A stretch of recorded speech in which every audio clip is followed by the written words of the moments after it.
Hello guys, welcome to the fiction series. Today we are gonna see, what if Naruto got harem with Aayla and Shaak? Part 2. If you want more awesome fan fiction like this, don't forget to hit that subscribe button, so without wasting any time let's get into the video. Mom. Anakin called excitedly from the main room. Mom. I'm home. Shmi hastily dabbed tears from her eyes as her son entered the kitchen in a blur of motion, chattering excitedly. Apparently Naruto had found much more than a mere engine out there in the desert. Speaking of his mentor, where was he? Where's Naruto? Shmi craned her head, half expecting the blonde bounty hunter to burst into the room at any moment. She'd yet to hear from him ever since he'd set out this morning to acquire a new engine. Now, Shmi loved him truly, she did, but sometimes his actions worried her. The day's display of violence was just the tip of the iceberg. While she wanted nothing more than to see Watto dead, she did not wish to have Anakin exposed to such violence. She wanted her son to lead a happy life, one devoid of the hardships and suffering she'd known when she was a girl. He's right behind me. Anakin was grinning, practically shining with warmth. But forget about that. He brought some friends. One of them's a girl. Her name's Padme and to Shmi's disbelief, her son actually flushed. Mom, I think I like her. Shmi felt her heart shatter into 1,000 pieces.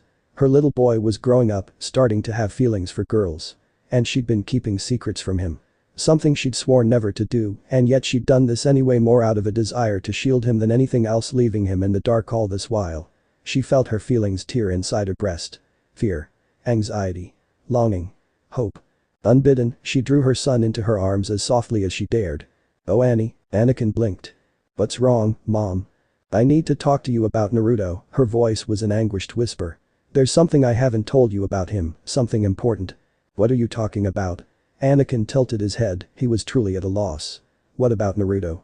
Shmi took a deep breath and steeled herself. Everything was moving so swiftly, she suddenly feared she'd never have a chance to tell her son this again. Naruto is your father? Both Anakin and Shmi startled in surprise as the blonde bounty hunter barged into the room, grinning from ear to ear. Naruto blinked, glanced from the baffled boy to his mortified mother, then back again. There was a silence as he scratched at the back of his head. Aren't I? Before the former could think to reply, the latter balked, recognizing the telltale burns of a lightsaber etched into her beloved's armor, alongside the shattered state of his visor and helm cradled under an arm. He looked as though he'd just emerged from a barroom brawl, and his weathered smile only confirmed her suspicions. Then his words sank in. Shmi gawped like a fish out of water. You knew. I guessed. Naruto admitted with a rueful smile. Honestly Shmi, you think I didn't notice the resemblance? He reached down to muss Anakin's hair with an overlarge hand, drawing a blink from the boy. So Annie. I guess you really are my kid, eh? Shmi wanted to weep. Tears of joy. Never in a million parsecs had she thought Naruto would be so accepting of the fact that Anakin was his son. His own flesh and blood, her greatest secret, now revealed. She watched her son's expression flicker through a range of different emotions, startled, confused, hopeful, exultant. There was a moment of silence, terrible, dreadful silence, as Anakin glanced from his mother to Naruto, then back again, warring between shock and disbelief. Dad. His cry was so unexpected that when it came, it caught both of them off guard. Oof. Naruto grunted in shock and surprise as the sudden tackle nearly bowled him backwards for a moment. But just a moment. Recovering his balance, he reached down and took the boy in his arms, embracing him for all he was worth, as though in doing so, he could somehow make up for all the years he'd been absent. Shmi felt the tears as they welled up in her eyes. She was beyond being moved anymore, there were simply no words worthy of this moment. Hey. Naruto chortled softly. Just like that you're gonna call me dad. And here I thought you wouldn't want to think about your mom doing the bantha with 2 backs. Annie blinked, evidently the metaphor was lost on him. Bantha with 2 backs. Shmi, much to her chagrin, flushed scarlet. Naruto. The blonde cackled devilishly and drew her into their warm embrace. What? It's true. Qui-Gon Jinn and company entered to the sounds of laughter and reproach. He spared a backwards glance for the large vessel at their backs, admiring the massive IT-1250 freighter, which surely belonged to the blonde hunter within. It stood tall and proud, its disc-like circumference stoically weathering the sandstorm, sheathing the already darkened slave huts in shadow. It was nearly equal in size and scale to the Queen's ship, which was a feat in and of itself. Once glance was all that was need to know it was a force to be reckoned with, and if it was anything like its owner, likely armed to the teeth. Proton torpedoes, turbolasers, tractor beams, the battered freighter and its matte black hull appeared to have suffered many modifications, most of which probably weren't strictly legal under Naruto's care. Black as night, it could literally be called a flying arsenal by now. But the nod of respect toward the battered freighter, the GD master continued after the others inside. The sandstorm grew muffled as the door slid shut behind him, giving Qui-Gon time to shake the sand from his coat and take note of his surroundings, humble though they were. Adobe walls, whitewashed and scrubbed, glimmered softly in a mix of storm-clouded sunlight, admitted through small, arched windows, and a diffuse electric glow ceiling fixtures. They stood in the main room, a smallish space dominated by a table and chairs. A kitchen occupied one wall and a workspace another. Opening led to smaller nooks and sleeping rooms, from which he could hear Anakin and Naruto chattering excitedly. Those two, did they realize they were related, he wondered. The resemblance was almost uncanny, impossible to miss. Outside, the wind howled past the doors and windows and echoed his thoughts, shaving a fresh layer of skin from the exterior of the walls. Jar Jar Binks looked around with a mix of curiosity and relief. "This cozy," he murmured. Anakin's mother entered from a work area off to one side, brushing her hands on her dress, the faintest smile pulling at her lips. Despite himself, Qui-Gon blinked. She was a woman who appeared to be in her 20s, but one look at her eyes and in the Force suggested she was actually much older, somewhere in her mid to late 30s. Her long brown hair lay tied back from her smooth face, her clothing rough and simple. She was simplicity itself, and yet her beauty struck him with such force, he found himself momentarily speechless. He could feel Naruto's presence within her. And she was with child. He could see the tiny life within her stomach through the Force, barely more than a few collection of cells at present, but present nonetheless. She probably wasn't even aware of it and likely wouldn't be for yet another few weeks or so. Questions plagued Qui-Gon. Whether her relationship with Naruto had done something to slow her aging, he knew not, but doubtlessly whatever it was that tethered him here had something to do with this woman. "Oh, my," she exclaimed softly, glancing from face to face. "Annie said we had company, but..." "Easy, Sayerka." Naruto stepped up behind his wife and laid a reassuring hand on her shoulder, calming Shmi. Qui-Gon didn't need the Force to see that they were a bonded pair, but he dipped into it anyway and nearly staggered from what he found there. He could feel the love they shared for one another, bleeding into the Force, an emotion so powerful it was almost tangible. There were no secrets between these two, and yet, when he tried to pry, when he sought to look deeper into the blonde's mind, he had the succinct feeling he was the one being watched. "That's deep enough, GD." Qui-Gon froze. Great crimson eyes hung before him in the blackness. The others had vanished, gone, leaving the GD master hanging somewhere that was both the Force and not the Force. Those baleful orbs regarded him in silence for a moment longer before he felt it. Movement. The ground shuddered beneath his feet as the beast pawed forward, leaving Qui-Gon Jinn face to face with a beast that could only be described as a giant fox, looming over him, as if he were an ant before a giant. It was massive. An old ancient eldritch presence older than even Master Yoda himself. "I have suffered only one visitor before you since coming here," it rumbled. "A young woman who claimed my host as her mate and has since borne him a son. You are not her, nor are you my host's progeny. I suggest you explain yourself, mortal." Quickly. Row upon row of sharp glistening teeth shone in the gloom, showering Qui-Gon with warm fetid breath. "It would be such a shame were I to make you a smear upon the ground." Qui-Gon steeled himself, he was all too aware that this entity could squash him with a mere thought. The air around this beast was saturated with power. It was a wellspring of emotion and power in the Force. No, a wellspring didn't seem appropriate. A torrent, a tidal wave would perhaps be a better word to describe the power he felt, the energy surging around them. "Who are you?" he asked. The kitsune laughed, it was a deep throaty sound. "You violated the sanctity of my host's mind without even an inkling of who I am." The beast drew itself up on its hind paws, glowering down upon the aging GD master. "I am the Kyuubi no Yoko. Once, I laid waste to the land known as the Elemental Nations. Men quivered in fear of me. Women and children wept. I was mighty. I was feared." Just as quickly as the outburst had come, so too did the almightly fox seem to deflate. "Now I am merely an impotent colossus along for the ride. You, however, I sense you do not have the luxury of time as I do." Its snout crinkled in an old frown. "Such a shame. You mortals are so fragile, even in this universe." "This universe?" Qui-Gon frowned. "What nonsense is this? Foolish human." Another laugh, another gust of bloody breath.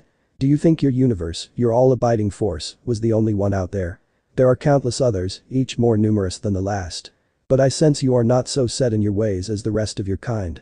It reached forward, poking him in the chest with a claw. "As a reward for your foolhardy courage, allow me to show you a glimpse of what is to come." The cold iciness crept through the Force, pervading his very being and granting him a vision of the future. He bore witness to his own death, struck down by a crimson lightsaber. He watched his war split the galaxy in two and tore everything asunder. He felt pain, terrible pain, as thousands of GD were extinguished in the blink of an eye. And at the end of it a terrifying sight was there to greet him, a man in black armor, a metal monolith forged in the fires of fear and loss and wrath, loosing a bone-shattering cry of "No." His mind reeling, the GD Master closed himself off from the visions, severed himself from the strange crimson entity closing in on him. The force was a tangle of knots and possibilities, countless futures and possibilities, each leading back to the young Mandalorian standing across from him. In that instant, he realized what would happen were Uzumaki Naruto to ever vanish from this universe. Chaos. Somehow someway this man's fate held countless others in twine. If his life unraveled, so would the fates of many others. Including his own. If Naruto noticed how shaken he'd become, he did little to show it. The shinobi's gaze held Qui-Gon's for a single, knowing parsec before he began introductions. It took all he had not to balk. Had only a moment passed since his horrific vision. Merely an instant. The thought elicited a small shudder from the GD. He would have to consult the council, inform them of what he had seen. Naruto's voice jarred him back to the present. "May I introduce Qui-Gon Jinn, Padme, Jar Jar Binks and..." The R2 made a small beep. Now, I didn't forget you, little one." Naruto chortled. "R2-D2, was it?" His grin grew. "I'll have to take you to meet Sparky sometime. She gets so lonely, being cooped up in the ship. Would you like that?" The droid warbled an affirmative. "I'm building a droid," Anakin announced quickly, anxious to show Padme his project. "Wanna see?" "Anakin?" His mother's voice stopped him in his tracks. Resolve tightened her features. "Anakin, why are they here?" He looked at her, confused. "Naruto invited them, Mom." He said this as though it explained everything. "Is that so?" Shmi arched an eyebrow at her husband, the blonde offered a squelching sound in protest.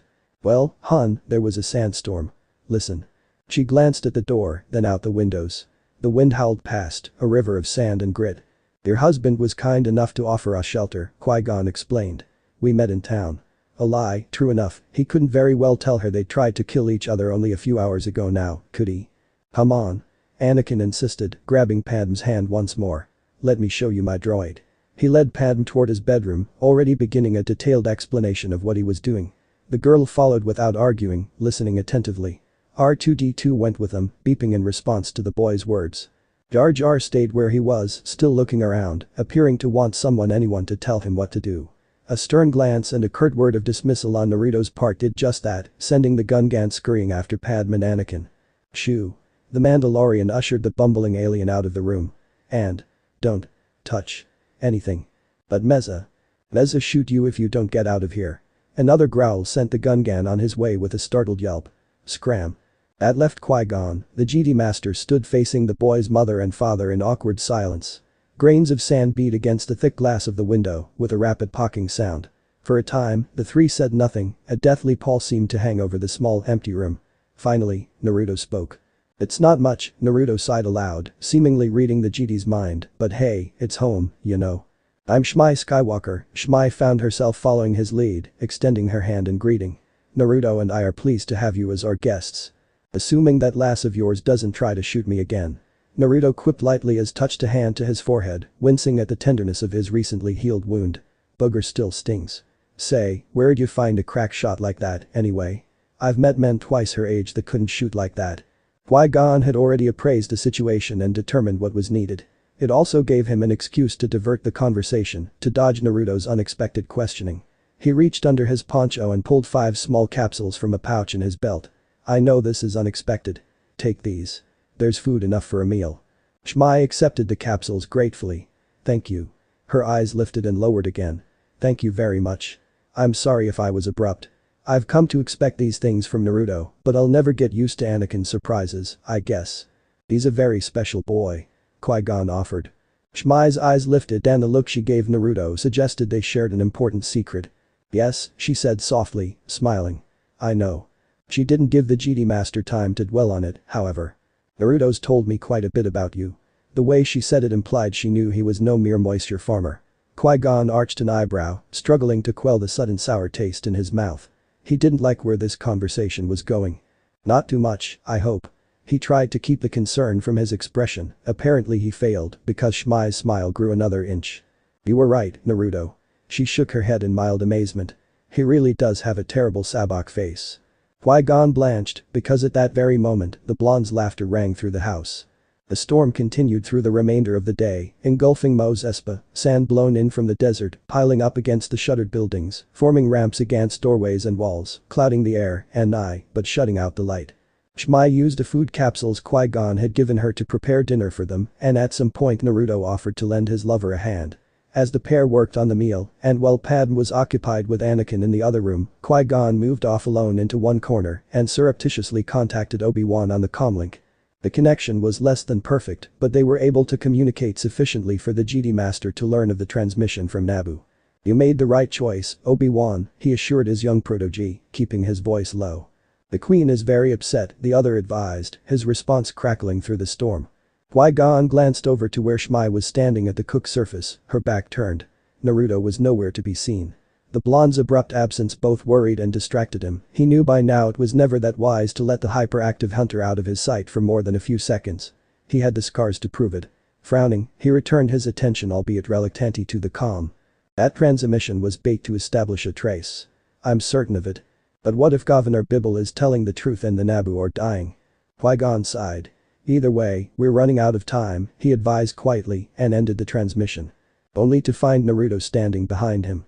The blonde's blue eyes were narrow and intent upon the comlink, and in that instant, Qui-Gon knew he'd heard every single word. Silence hung between them like a naked blade, unsheathed and deadly. Naruto offered the smallest of sighs, raised a hand to scratch at the back of his head. He made no inquiries about the Queen, nor did he ask about the Trade Federation, nor the sorry state of Naboo. He didn't even accuse Qui-Gon of keeping secrets from him in his own household, though it was well within his rights to do so. Instead, he merely smiled. "Time seems to be something we're both running short on, isn't it, old friend?" Without another word, he turned and strode back to the kitchen to help prepare dinner. Leaving the Jedi Master with his thoughts. They sat down to eat Shmi's dinner a short while after, the storm still howling without, an eerie backdrop of sound against the silence within. Qui-Gon and Padme occupied the ends of the table while Anakin, Naruto, Jar Jar and Shmi sat at its sides. Anakin, in the way of small boys, began about life as a slave, in no way embarrassed to be doing so, thinking only of it as a fact of his life and anxious to share it with his new friends. Naruto and Shmi, more protective of their son's station, were making a combined effort to help their guest appreciate the severity of their situation. "All slaves have transmitters placed inside their bodies," Shmi was explaining. "I've been working on a scanner to try to locate them, but so far. No luck." Naruto finished lamely. "The kid's good, but he's not that good. Kami, it would be so much easier if I could just shoot all those Hudoons for what they did and be done with it." "Naruto?" Shmi admonished with a glance toward Anakin. The hunter shrugged sheepishly. "Sorry, just slipped out." Anakin giggled at the exchange. "Hudoon?" Padme blinked, baffled by the exchange. Naruto warmed to the change of topic happily. "Aye, Sayarika." He fished a bit of food off his plate and popped it into his mouth. "You've never met a Mandalorian before, have you? That's too bad, it is." His scathing sapphire gaze raked over her like hot coals whilst he chewed, then swallowed, whiskered cheeks turning taut in a bright smile. "With a shot like the one you pulled today, you might make a fine Mando yourself. Mando Carla. You've got the right stuff." Adam's cheeks colored at his unexpected praise. Shmi smiled. "It's not often Naruto praises someone so. You must have performed exceptionally well for him to hold you in such high esteem." The handmaiden darkened further. "I'm terribly sorry about that. You didn't kill me, so consider yourself forgiven." Naruto laughed it off, but Shmi frowned. "I beg your pardon." She glanced to Qui-Gon for confirmation, but the Jedi seemed lost in his drink, leaving it to the hunter to explain just what Padme had done to earn his respect. By the end of that explanation, his lover's approval had turned to outright dismay. Shmi nearly rose from the table, but his hand upon her shoulder stayed her where she sat. "Easy now, love," Naruto shushed in low tone. "It was my own fault. I wasn't paying attention when she got the drop on me. Besides, Annie likes her, remember? Anyone who can shoot like that gets a pass in my bingo book." This earned him more than a few stares from Padme and the others, but when the blonde refused to elaborate, their conversation gradually drifted back to the subject of slavery once more. Shmi offered a wan smile when Qui-Go posed a question about the transmitters. "Any attempt to escape? And they blow you up." Anakin finished. Poof. Jar Jar had been slurping contentedly at his soup, listening with half an ear as he devoured the very tasty broth. He overdid it on hearing this, however, making such a loud noise that he stopped conversation altogether at once. All eyes turned on him momentarily. He lowered his head in embarrassment and pretended not to see. Padme looked back at Shmi. "I can't believe slavery is still permitted in the galaxy. The Republic's anti-slavery laws should." The Republic doesn't exist out here, Shmi interrupted quickly, her voice hard. We must survive on our own. There was an awkward silence as Padme looked away, not knowing what else to say. Even Naruto was taken aback by his partner's sudden vehemence. Have you ever seen a Padres? Anakin asked, trying to ease his crush's discomfort. Padme shook her head no.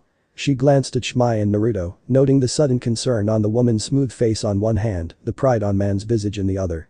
Jar Jar launched his tongue at a morsel of food nestled deep in a serving bowl at the far end of the table, deftly plucking it out, drawing it in, swallowing it, and smacking his lips in satisfaction. The disapproving look from Qui-Gon silenced him. They have Padresing on Mallister, the GD master observed.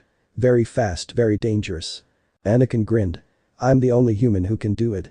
A sharp glance from his mother wiped the grin from his face. Mom, what? I'm not bragging. It's true. Watto says he's never heard of a human doing it. And Naruto, Dad, he amended with a glance at the blonde, pursued by a happy flush, can't even do it. Qui-Gon studied him carefully, quietly filing away the fact that Naruto was the boy's father for later. You must have GD reflexes if you race pods. Anakin smiled broadly at the compliment. Jar Jar's tongue snaked toward the serving bowl in an effort to snare another morsel, but this time Qui-Gon was waiting. His hand moved swiftly, and in a heartbeat, he had all but secured the Gungan's tongue between his thumb and forefinger. Jar Jar froze, his mouth open, tongue held fast, his eyes wide. Don't do that again. Qui-Gon advised and edged to his soft voice.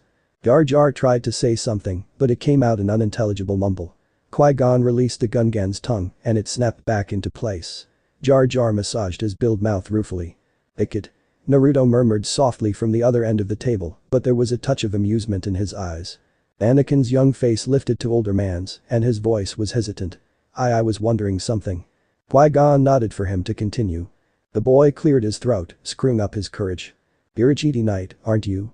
Naruto gagged on a piece of food and nearly fell out of his seat. Padme couldn't tell whether he was choking or laughing. Likewise Shmi's concern had faded away, her previous frown now replaced with an expression of subtle amusement. Both seemed to know something she didn't. There was a long moment of silence as the man and the boy stared at each other. Neither would yield. Naruto finally swallowed the food he'd nearly killed himself with, folded his arms, and leaned forward expectantly. If the handmaiden didn't. What makes you think that? Qui-Gon asked finally. Anakin swallowed. I saw your lightsaber. Only GD Knights carry that kind of weapon. Well, he risked a backwards glance at his smiling father. Except Naruto. He must have really impressed you for you to give him one of your lightsabers like that. Naruto snorted, it seemed to Padme as though he were trying very hard not to laugh. But why? Qui-Gon dutifully ignored the blonde and continued to stare at Anakin. Abruptly, he leaned back slowly in his chair and smiled. Perhaps I killed a GD and stole it from him. Anakin shook his head quickly. I don't think so. No one can kill a GD. Except Naruto. And he'd never do that. Qui-Gon's smile faded and a hint of sadness entered his dark eyes.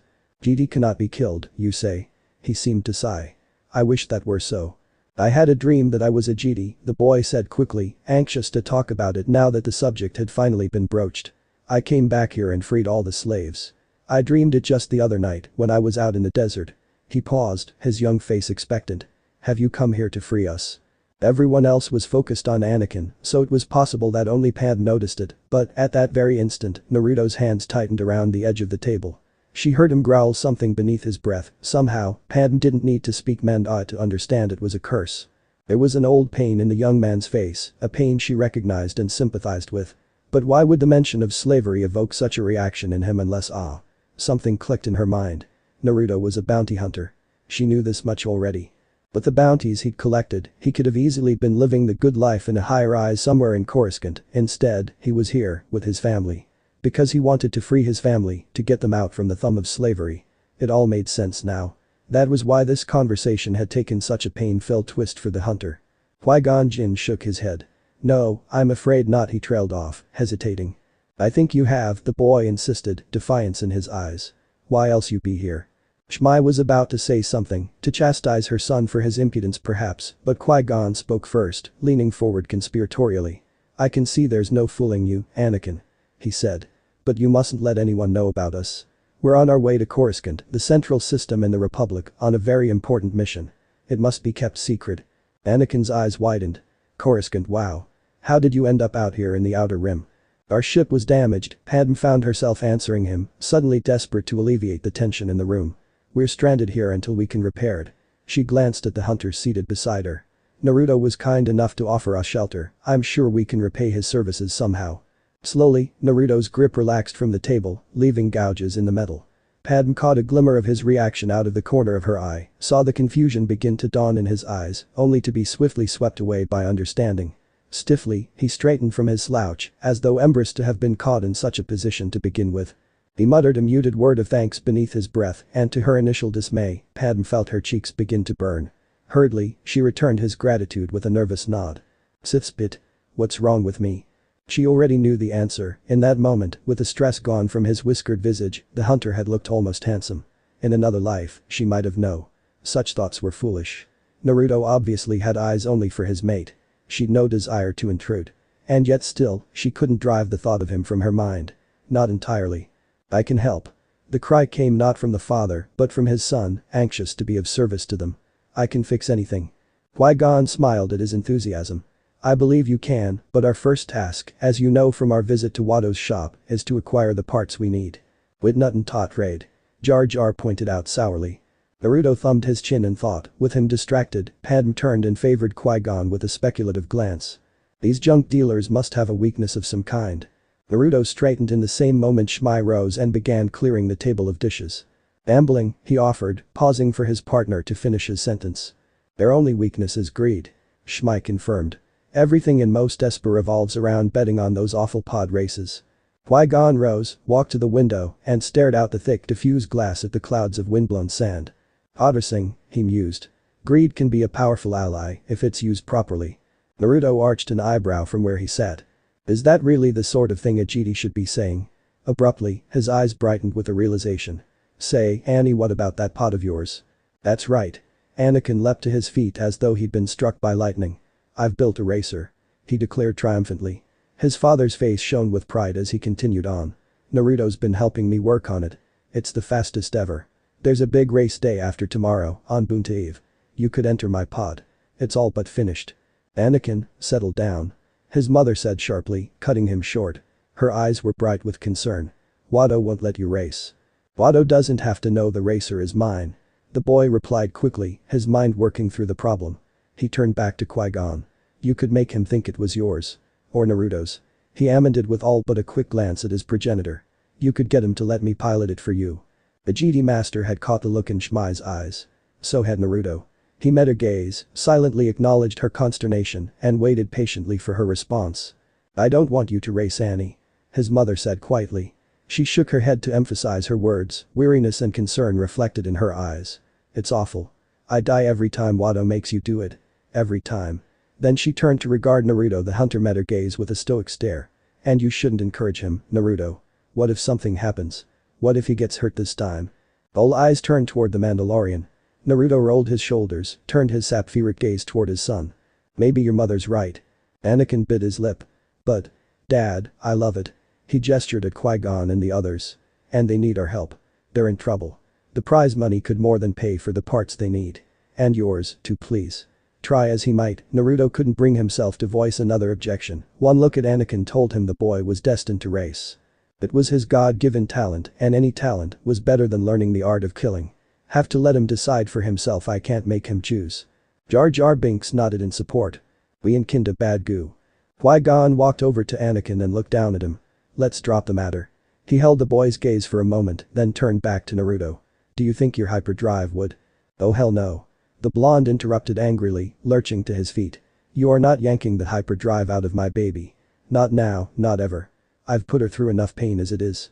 Besides, he added, suddenly serious, as he laid his armored back against an adjacent wall, I've made so many modifications to her, spent so much time with her, I doubt she'd take kindly to any all-stranger ripping her guts out.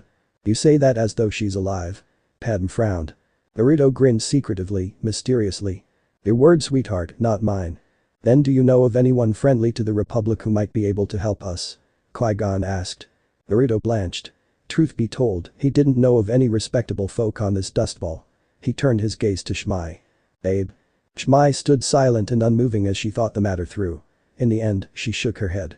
We have to help them, Mom. Anakin insisted, knowing sensing he was right about this. Remember what you said. You said the biggest problem in the universe is that no one helps anyone anymore. Shmi sighed. Anakin, don't. But you said it, Mom. The boy refused to back down, his eyes locked on hers. Shmi Skywalker made no response this time, her brow furrowed, her body still. Naruto stepped up behind her and laid a comforting hand upon her shoulder. She sighed and leaned into her mate, shoulders drooping in distress beneath her unseen burden.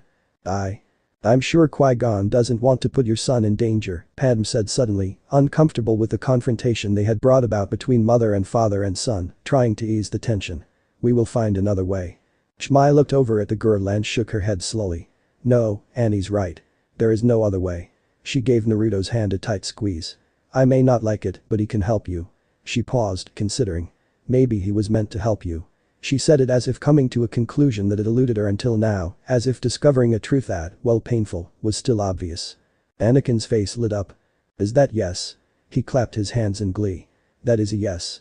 Oya. Naruto laughed, his voice a loud roar in the enclosed space. Let's get started then. We've got work to do. Meanwhile, Tatooine is sparsely populated. Darth Maul informed the brooding hologram that was his master, Darth Sidious. The Hutts rule. The Republic has no pretense. If the trace was correct, Master, I will find them quickly and without hindrance. Yellow eyes glimmered with excitement and anticipation in the strange mosaic of his face as he waited impatiently for a response. Move against the GD first, Darth Sidious advised softly, his cowled visage betraying nothing save sheer malevolence, then menace, should you encounter him. You will then have no difficulty taking the Queen back to Naboo, where she will sign the treaty. Darth Maul exhaled sharply. Satisfaction permeated his voice. At last we will reveal ourselves to the GD. At last we will have our revenge. You have been well trained since your last encounter, my young apprentice. Sidious soothed. The GD will be no match for you. Neither will the menace, with what I have given you. It is too late for them to stop us now. Everything is going as planned. The Republic will soon be under our control. Maul inclined his head to disguise the burning desire hid there. Yes, my master. The hologram winked out without a sound, leaving him alone. In the silence that followed, the Sith apprentice could feel a dark heat rise inside his chest and consume him with a furious pleasure. At long last, the hunter had found his prey. Not just those hated GD, but the menace as well. He would deal with that man first. He would break him. Make him suffer. He would have his revenge.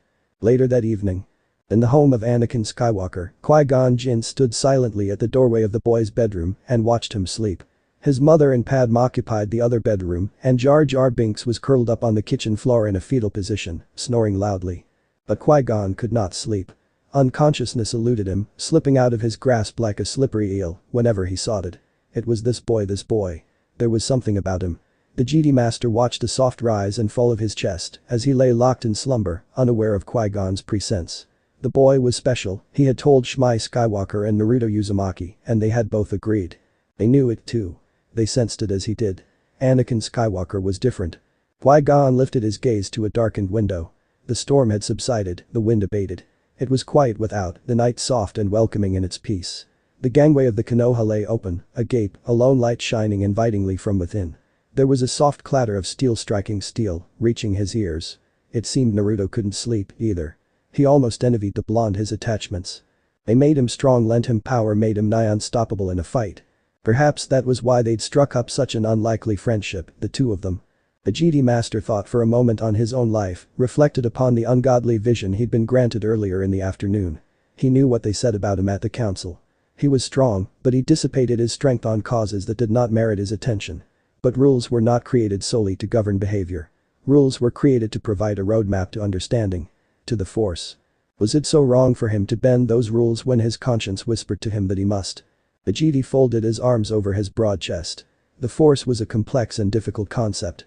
It was rooted in the balance of all things, and every movement in its flow risked an upsetting of that balance. All GD sought to keep the balance in place, to move in concert to its pace and will. But the Force existed on more than one plane, and achieving mastery of its multiple passages was a lifetime's work. Perhaps more. He knew his own weakness, Qui-Gon did. He was too close to the life force when he should have been more attentive to the unifying force. He found himself reaching out to those creatures of the present, to those living in the here and now. He had less regard for the past or the future, though the vision was beginning to change. Though the creatures that had or would occupy those times and spaces. It was the life force that bound him, that gave him heart and mind and spirit. So it was that he empathized with Anakin Skywalker in ways that other GD would discourage, finding in this boy a promise he could not ignore. Obi-Wan would see the boy and Jar Jar in the same light, useless burdens, pointless projects, unnecessary distractions. Obi-Wan was grounded in the need to focus on the larger picture, on the unifying force. He lacked Qui-Gon's intuitive nature. He lacked his teacher's compassion for and all-consuming interest in all living things. He did not see that same things Qui-Gon saw.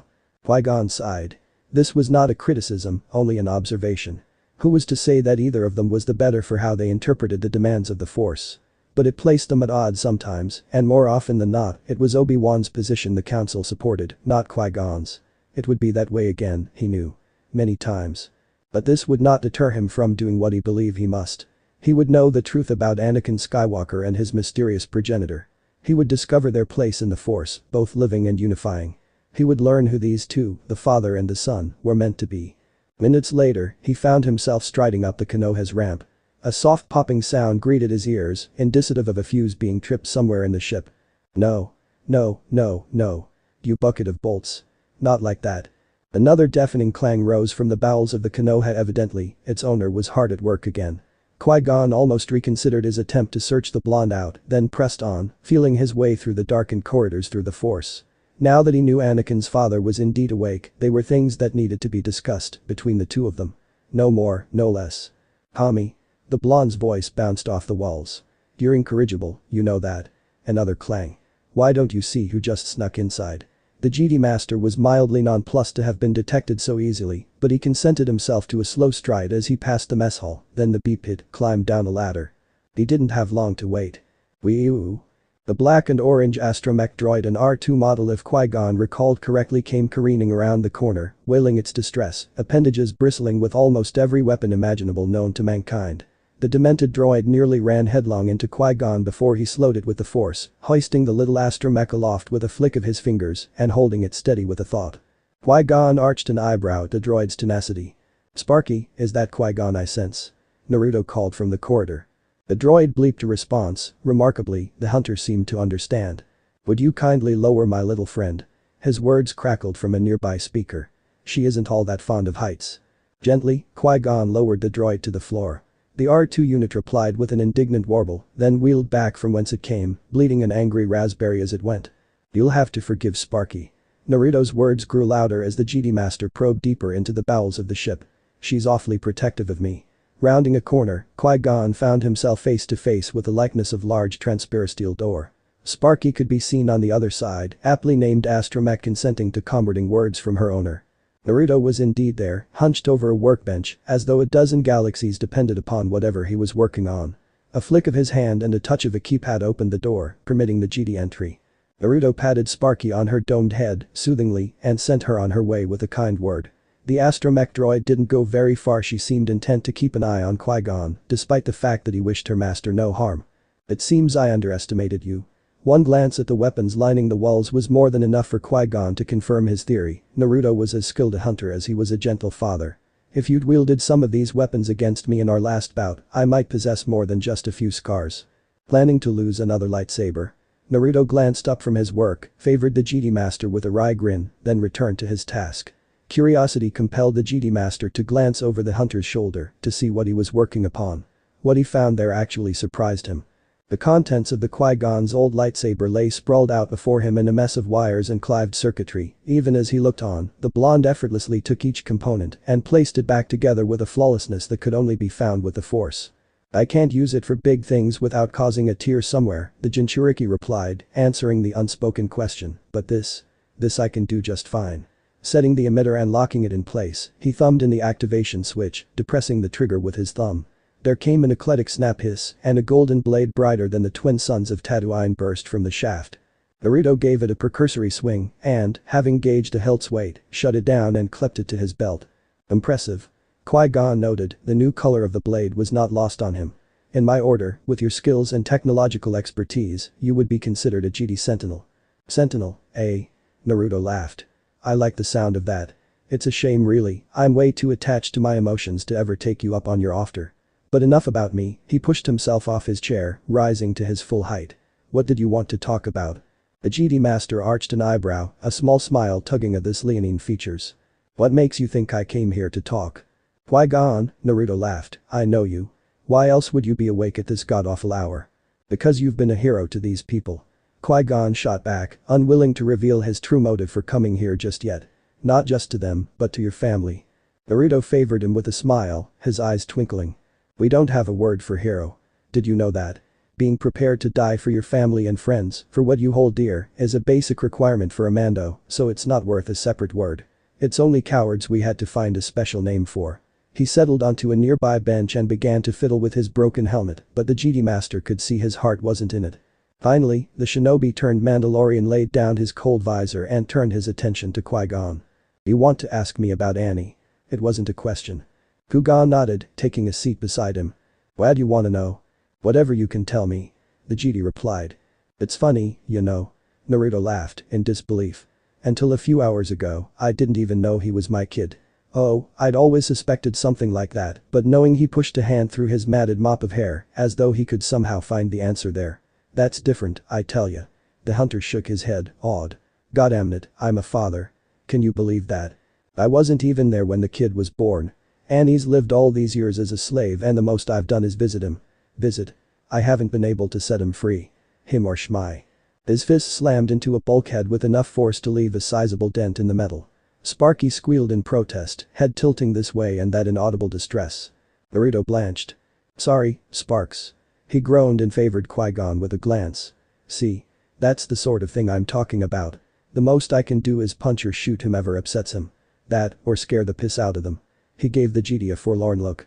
What kind of parent does that make me, when I can't even provide for my boy? The good one. How so?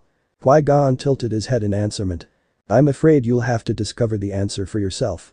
But for now, he rose from the bench and touched a hand to the hilt of his lightsaber in silent challenge. I believe I could do with a sparring partner, so long as sleep continues to elude the two of us. What say you? He turned to leave without so much as a backward glance, leaving it to the blonde to decide. Heh. Naruto got up to follow him, and had Qui-Gon seen his face, he would have seen the blonde's frown twist into a beatific grin. True, his upgraded lightsaber could use a test run. And what better way to burn of his stress than to spar with its former owner? You're on, old-timer. Later that night, Naruto had the dreams again. This time, however, they were different. He did not see Konan or Tayuya. He didn't even see Sakura. Instead he found himself granted a glimpse of the future, a day in which he was fighting for his very life. He was in peril, that much swiftly became clear as he beheld himself, aged nearly 23 years to the day, clad in full armor, fighting for his life against a young man nearly half his age. But something was wrong. His suit, usually so clean and polished, was faded and worn. Multiple scores in the Beskar showed flesh beneath, suggesting they'd been struck so many times that his opponent's lightsaber had actually burned through the iron in places, rendering his defense utterly useless. Sapphire and saffron lightsabers clashed on a burning planet whose name escaped him, his arms were sore and aching, his chakra levels near depleted. Despite this, he fought fast and furiously, utilizing every trick he had ever learned in his career as a shinobi and bounty hunter to stay one step ahead of the owner of that blazing blue blade. And he was losing the fight. Sorrow twisted like a knife in his gut as he struggled to hold his own against this insatiable assailant, unwilling to bring his full might to bear upon his Sith opponent. For this man was Sith. His eyes, once an expressive brown, now blazed a deep and hateful yellow, a sickly shade of saffron that showed just how twisted his mind had become. Rage emanated from him in waves, a fury so fierce, so powerful that it scalded to the touch. Naruto screamed at himself to cut the enemy down before it was too late, but his body refused to obey. He could feel the exhaustion in the dream, fouling his concentration, rendering him open to mistakes he normally wouldn't make even on his worst day. As the nightmare gradually became more and more vivid, more and more lifelike, he felt intense heat warming him from all angles. Wherever he was, it was more than hot. It was scorching. He returned himself to the battle, he could sense that things were drawing to a close.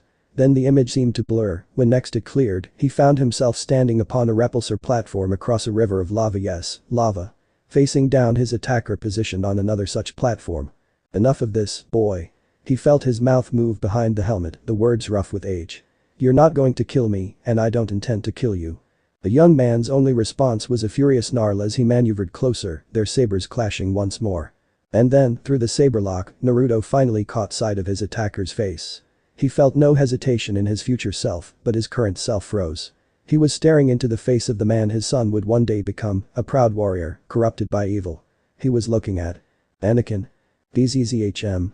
His momentary lapse cost him, sparks sprayed before his vision as the lightsaber seared across his helmet. The HUD sparked feebly and died. Even here in the dream, he felt pain as the burning blade slashed an angry line across his forehead and cheek before he could bat it away. Black spots speckled his vision, he nearly lost his balance and plunged backward before he righted himself. Their duel continued across the river of lava, a precarious perch with the two of them trapped upon the platform. "I failed you, son." The words broke his heart as he heard them. "I have failed you." He paused to straighten himself, raising his blade before his visage. "Shmi would weep if she saw you like this." "Don't you?" Anakin growled then, deep and low in his throat. "Talk about my mother like that. You betrayed her. And what proof do you have of this?" Naruto's future self scoffed at the baseless accusation, his son's strikes had grown sloppy with rage, they were deflected now as easily as an errant thought. "I was always faithful to your mother, Anakin, never doubt that." His mind raged to break free from the dream, or was it a vision, but to no avail, no amount of pain of sorrow could tear him away from the scene playing out before him. "You can't blame me for moving on." "Be quiet." Anakin raged at him. "I don't want to hear any more of your lies." Their blades blurred against the lava, colliding then separating, colliding again. Naruto was amazed at himself, in the dream his body moved with a fluid skill he lacked in the here and now. As their battle wore on, he did the unthinkable, parrying strikes with one hand, his fencing style gave him a distinct advantage over the brawling brute force style his child favored. And it showed. The anger that had first drove Vader at the beginning of their duel was slowly destroying him as the battle wore on, leaving his form open to more and more mistakes. Whereas Naruto became more and more resigned, giving himself to the force as exhaustion struggled to claim him, supplanting himself with a strength he daren't call upon. Until now. "Listen to yourself." The dream Naruto spat as they broke apart, his tone strident. "You've allowed this Dark Lord to twist your mind. Shut up. Until you've become the very thing. Shut up. I always feared you would be. Shut up." Anakin reached out to silence him with the force, and his face twisted with the strain of the effort, it was like trying to strangle a marble statue. Naruto could feel the sheer force behind the effort in his dream as his son, his own flesh and blood, tried to choke the life out of him, and it broke his heart.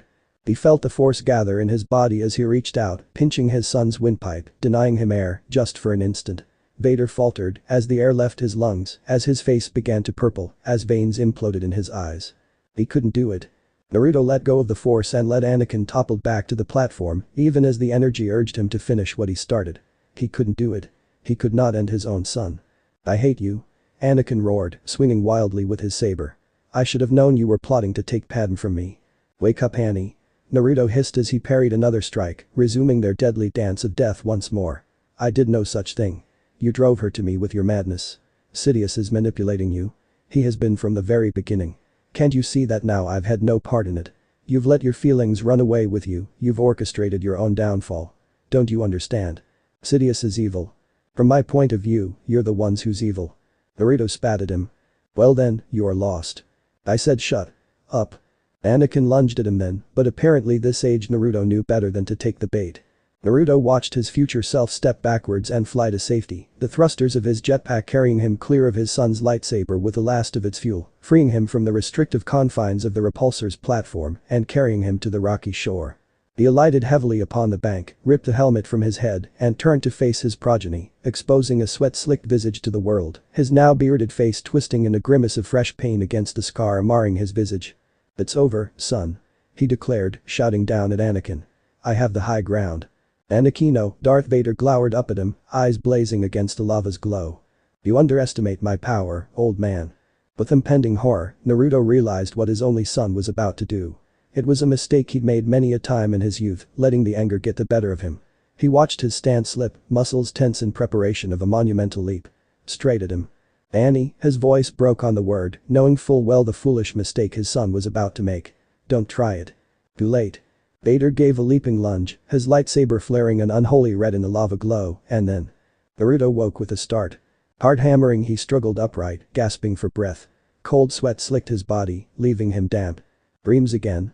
The blonde turned his head, momentarily alarmed to find himself inside his bunk aboard the Konoha, the covers a tangled mess around their feet. There. Wait.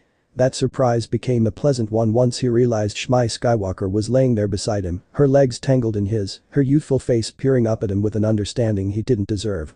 She'd exchanged her day clothes for a simple white shift, one that left all her curves tantalizingly accentuated, one that also left little to his imagination. Her hair had since been freed from the bun she'd worn earlier this morning, freeing her auburn tresses to cascade down her back and frame at her face in a tide of dark brown, tempting him with her scent. Naruto blinked, struggling to recall how he'd got here. He vaguely recalled returning here after sparring with Qui-Gon, but the rest remained a blur. He must have fallen asleep at some point. Waking to find that she was here beside him, that she'd left the hut and snuck aboard just to see him, was almost enough to banish these old fears of his. Almost, but not quite. Something like that, he admitted, touching a hand to his face, absently feeling where the scar should have been. Already, the memories of the dream was fading. There were so many questions. Why had Anakin gone dark? Who was Sidious? What role did Padme have to play in all of this? How had he been able to use the Force in his dream? And why did he suddenly have the terrible feeling he was going to lose the only woman in this universe he'd ever truly loved? He gazed at her, as if he could somehow capture this moment in his mind and preserve it there. Forever. I worry about him. Naruto admitted. Annie, I mean. He's a good kid, don't get me wrong, but the dreams. Shmi didn't say anything as she lay there. She didn't ask him if he wanted to talk about it, didn't pester him for details. Instead, she simply scooted closer and wrapped her arms around him, allowing him to drink in her presence, to bask in her warmth. Naruto shivered at her touch, suddenly aware just how close she was, how little she wore. Not only that, but also how much he loved her. This wonderful, gorgeous, beautiful woman in his arms, the light of his life, mother of his child, and the center of his universe. Naruto sighed and ran his fingers through her hair in slow, circular motions, occupying his mind as best he could. Shmi smiled and turned toward his touch, her cheek brushing against his just in time for him to kiss her on the nose. She snuggled closer to him, making no secret of her desire for him, her fingers working at the leather straps of his vest. Did I ever mention how much I love you? Naruto sighed with a bliss he truly felt. Shmi's smile grew another inch as she helped him out of the cumbersome jacket. Yes, but tell me anyway. I love you. He whispered, stroking her hair, then the small of her back through the soft fabric of the shift. Adore you. I swear, if I didn't have someone like you, I'd be lying face down in a gutter somewhere right now, you know. Okay, he amended at her amused expression, not the best way to turn you on, I know. But how about this? He drew her close and pulled her into a soul-searing kiss, tongue probing at her lips, asking for entry she gladly gave. Her blood vibrated at his touch. How does Coruscant sound? The question was sudden as they pulled away, wiping the arousal from her face with the inquiry. When we're free, we can't just stay here, you know. Shmi pretended to think about the question, shook her head no. I'd prefer someplace remote. Mandalore, then. Shmi looked at him oddly. Mandalore? She repeated, frowning. Isn't that where you were trained by Django? Yeah. Naruto admitted, well aware of the weight of her gaze upon him. Problem? No, not a problem. His mate shook her head. It's just, I've been thinking, lately. Of? Letting you train Annie. A beatific smile blossomed on the blonde's face.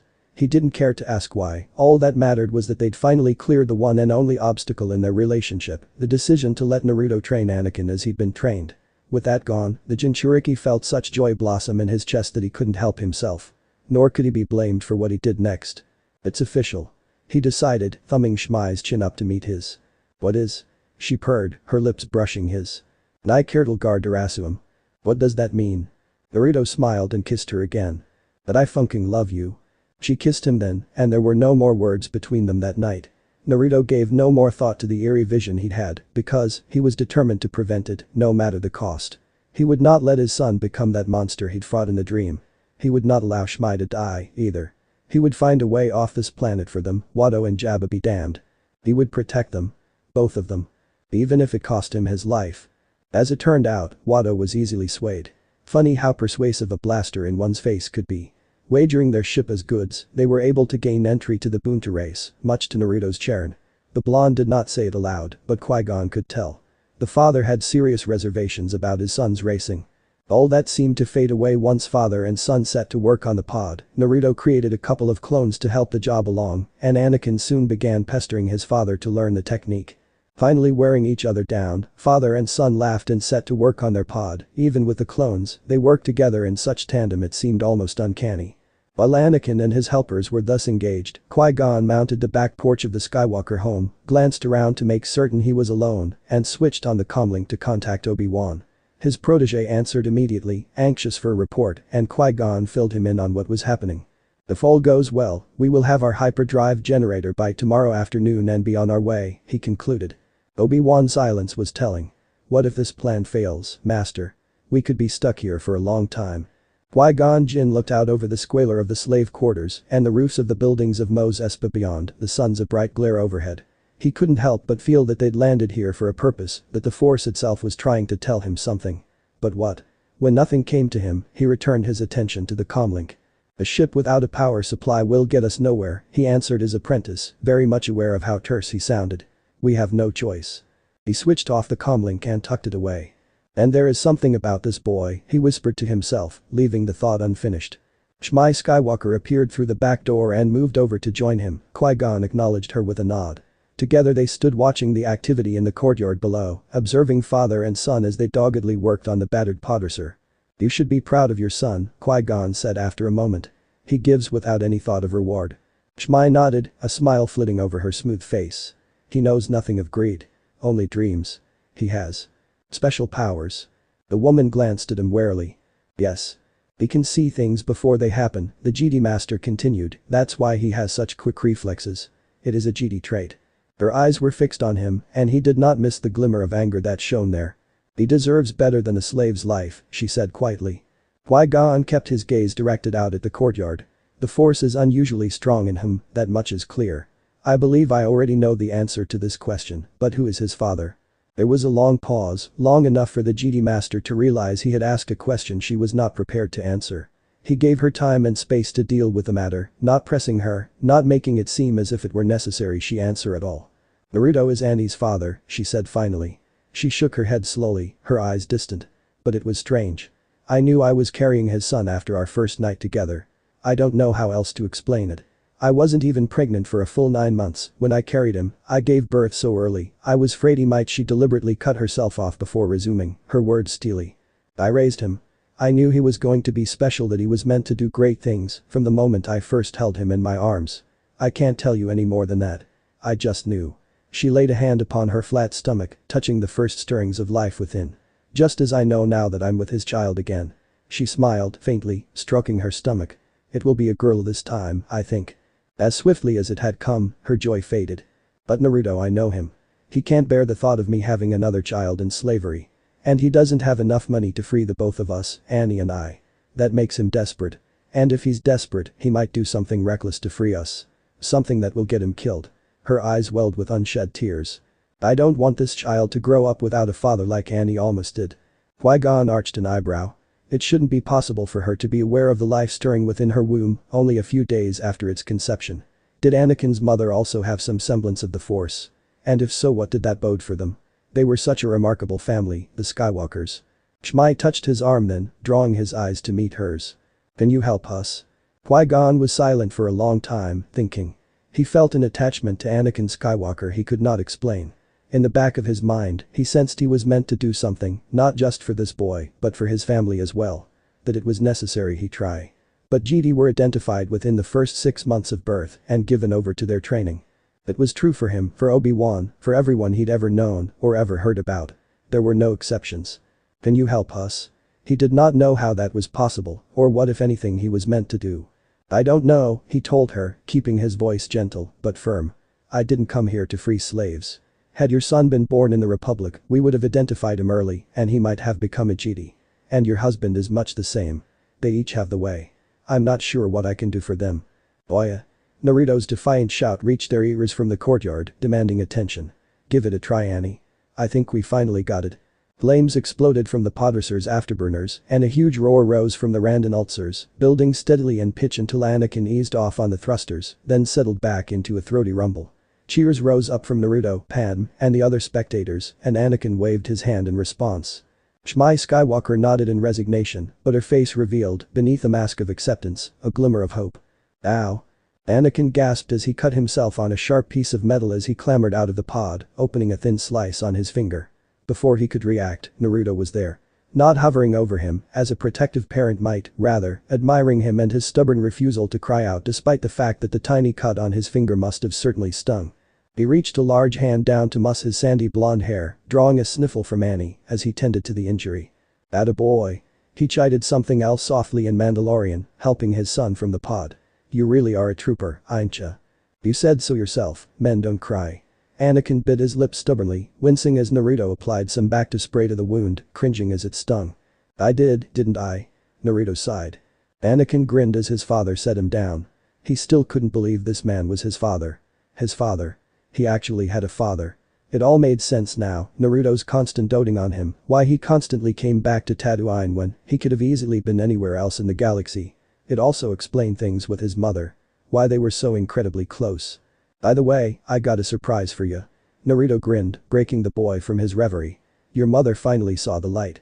Anakin blinked wordlessly, utterly baffled. What? Naruto barked out a laugh and plunged a hand into one of the many pockets on his vest. Catch. Withdrawing a scroll, he proffered it to the boy, the item spiraling end over end as it passed from father to son. Anakin tried to snatch at it with fumbling fingers, almost dropped it. Frowning, he opened it, unfurling its contents, idly thanking his father for teaching him the native language of Japanese. His eyes got huge as he peered into it, deciphered its contents, understood exactly what it was that he was looking at. You mean? Naruto grinned a megawatt grin. She's gonna let me train ya, kid. So what'd you say? You still up for it? There was a silence, then. Yes. Naruto roared out a laugh and swept out his progeny off his feet and into his arms. That's my boy. Adam watched the scene wordlessly, her eyes distant and sad. Darkness cloaked Mos Espa in deepening layers as night descended. Anakin sat quietly on balcony rail of his back porch while Qui-Gon studied that very same cut on his hand the one Naruto had treated. Annie was sure it wasn't infected, but it had started bleeding again sometime during the afternoon's prep work on the Podressor, and in typical boy fashion, he hadn't even noticed it until now. Anakin gave the injury a cursory glance as the GD prepared to clean it, then leaned back to up at the blanket of stars in the night sky. Sit still, Annie. Qui-Gon instructed. The boy barely heard him. There are so many. Do they all have a system of planets? Most of them. Qui-Gon produced a clean piece of cloth. Has anyone been to all of them? Qui-Gon laughed. Not likely. Anakin nodded, still looking up. I want to be the first one then, the first to see them all, ouch. Qui-Gon wiped a smear of blood from the boy's arm, then applied some antiseptic. There, good as new. Annie. Bedtime. Shmi called out from inside in the same moment that Qui-Gon produced a comlink chip and wiped a sample of Anakin's blood onto its surface. The boy leaned forward interestedly, fascinated by what the GD master was up to. What are you doing? The GD barely looked up. Checking your blood for infections. Anakin frowned. I've never seen.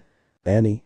This time it was Naruto, not Shmi, who called out, more insistent this time, emerging onto the porch. There you are. Didn't you hear your mother calling you? The bounty hunter arched an eyebrow when he saw Qui-Gon on the porch, but if he found anything amiss with what the GD was doing, he didn't seem to be in any hurry to admit it. Go on, Qui-Gon urged Anakin, gesturing to the doorway. You have a big day tomorrow. He tucked the cloth into his tunic and turned toward Naruto. Doesn't he? That's right, son. Naruto placated, ushering his progeny toward the door. Don't worry, I'll be by to tuck you in a bit. If you're patient, I might even tell you about that trip I made to Dathomir. The boy's eyes shone with renewed interest, there was nothing he loved more than a bedtime story. Really? Naruto nodded. Really? Anakin hesitated, his eyes fixed on the GD master, intense and questioning. Then he turned and darted off into his home, his footsteps were soon lost within the hovel. Qui-Gon waited a moment, making certain Naruto wasn't about to protest that Anakin had truly gone to bed. Then, and only then did he turn to face the blonde hunter. He held another comlink in his hand, a backup in case of an emergency. He'd never imagined a need for it, but he was suddenly thankful he'd brought it along regardless. I'd like a sample of your blood as well, if you don't mind. A check for an infection. Naruto's deadpan was barely concealed. Cut the crap, Nervod. You know damn well I don't get sick. What's this really for? From what little Qui-Gon knew of the Mandalorian language, there had just been an implicit declaration of trust on the blonde's part. Naruto had just called him, in no uncertain terms, a brother in arms. The notion was humbling. That the shinobi trusted him this much staggered him. An unspoken bond had formed between them since the moment they met, and the GD had done nothing to question it so far. I wish to run a midi-chlorian test on it. Naruto frowned. You know I can't use the force in excess without causing chaos.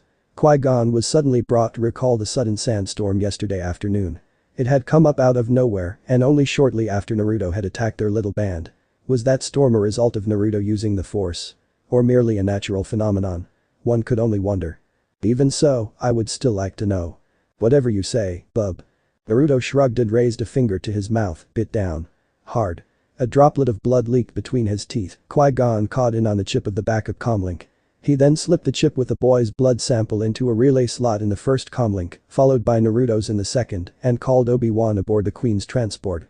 "Yes, master," his protege responded, despite the lateness of the hour. "I'm transmitting a pair of blood samples," Qui-Gon advised, glancing at Naruto guardedly as he spoke. "Run a midichlorian test on it." He sent the blood readings through the comlink to Obi-Wan and stood waiting in silence. He could feel the beating of his heart, quick and excited. If he was right about this. "Master," Obi-Wan interrupted his musings. "There must be something wrong with these samples." Qui-Gon took a slow, deep breath and exhaled softly. "What do the readings say, Obi-Wan?" "They say the boy's midichlorian count is 20,000. There was a slight quiver in the youth's tone when next he spoke. "The man's master, it's at least 5 times that amount." The younger GT's voice rose an octave in alarm, tightening with surprise and distress. "No one has a count that high. Not even Master Yoda." Naruto whistled. "I take it that's a good thing." "Master, is someone there?" Obi-Wan asked. Qui-Gon wasn't listening. "No one." Qui-Gon stood staring out into the night, staggered by the immensity of his discovery. Then he let his gaze wander back to the hovel where the boy was sleeping, and stiffened. Shmi Skywalker stood just inside the doorway, staring at him. Their eyes met, and for just an instant it felt to the GT Master as if the future had been revealed to him in its entirety. Then Shmi turned away, embarrassed, and disappeared back into her home. Her gaze caught Naruto's and held it, and in her gaze, Qui-Gon saw an unspoken demand for the blonde to retire as well. "See you in the morning, Nervad." Naruto laughed, clapping him on the arm as he brushed past and stepped indoors. "Don't worry, my boy will win this thing. Oh yeah." With that, he stepped across the threshold, wrapped an arm around his wife's waist, and allowed himself to be led inside, but not before he got one last word in edgewise. "Aliad Arisha Taldan, Nervad." Qui-Gon blinked, Naruto laughed at this confusion. "Family is more than blood, my friend. Remember that." And with that he was gone, leaving the GT Master alone, silhouetted against the setting suns. Qui-Gon paused a moment, then remembered the open comlink. "Good night, Obi-Wan," he said softly, and clicked the transmitter off. The vision he did yesterday prickled at him, demanding his attention. He felt a sudden urge to follow Naruto, to reveal to him what he had seen, but something held his tongue at the last instant. It was as if the Force itself prevented him from speaking of what he'd witnessed. There was something about Anakin Skywalker and his father, Uzumaki Naruto. Something he was missing. Something incredible. Their massive midichlorian counts only lent confirmed these suspicions.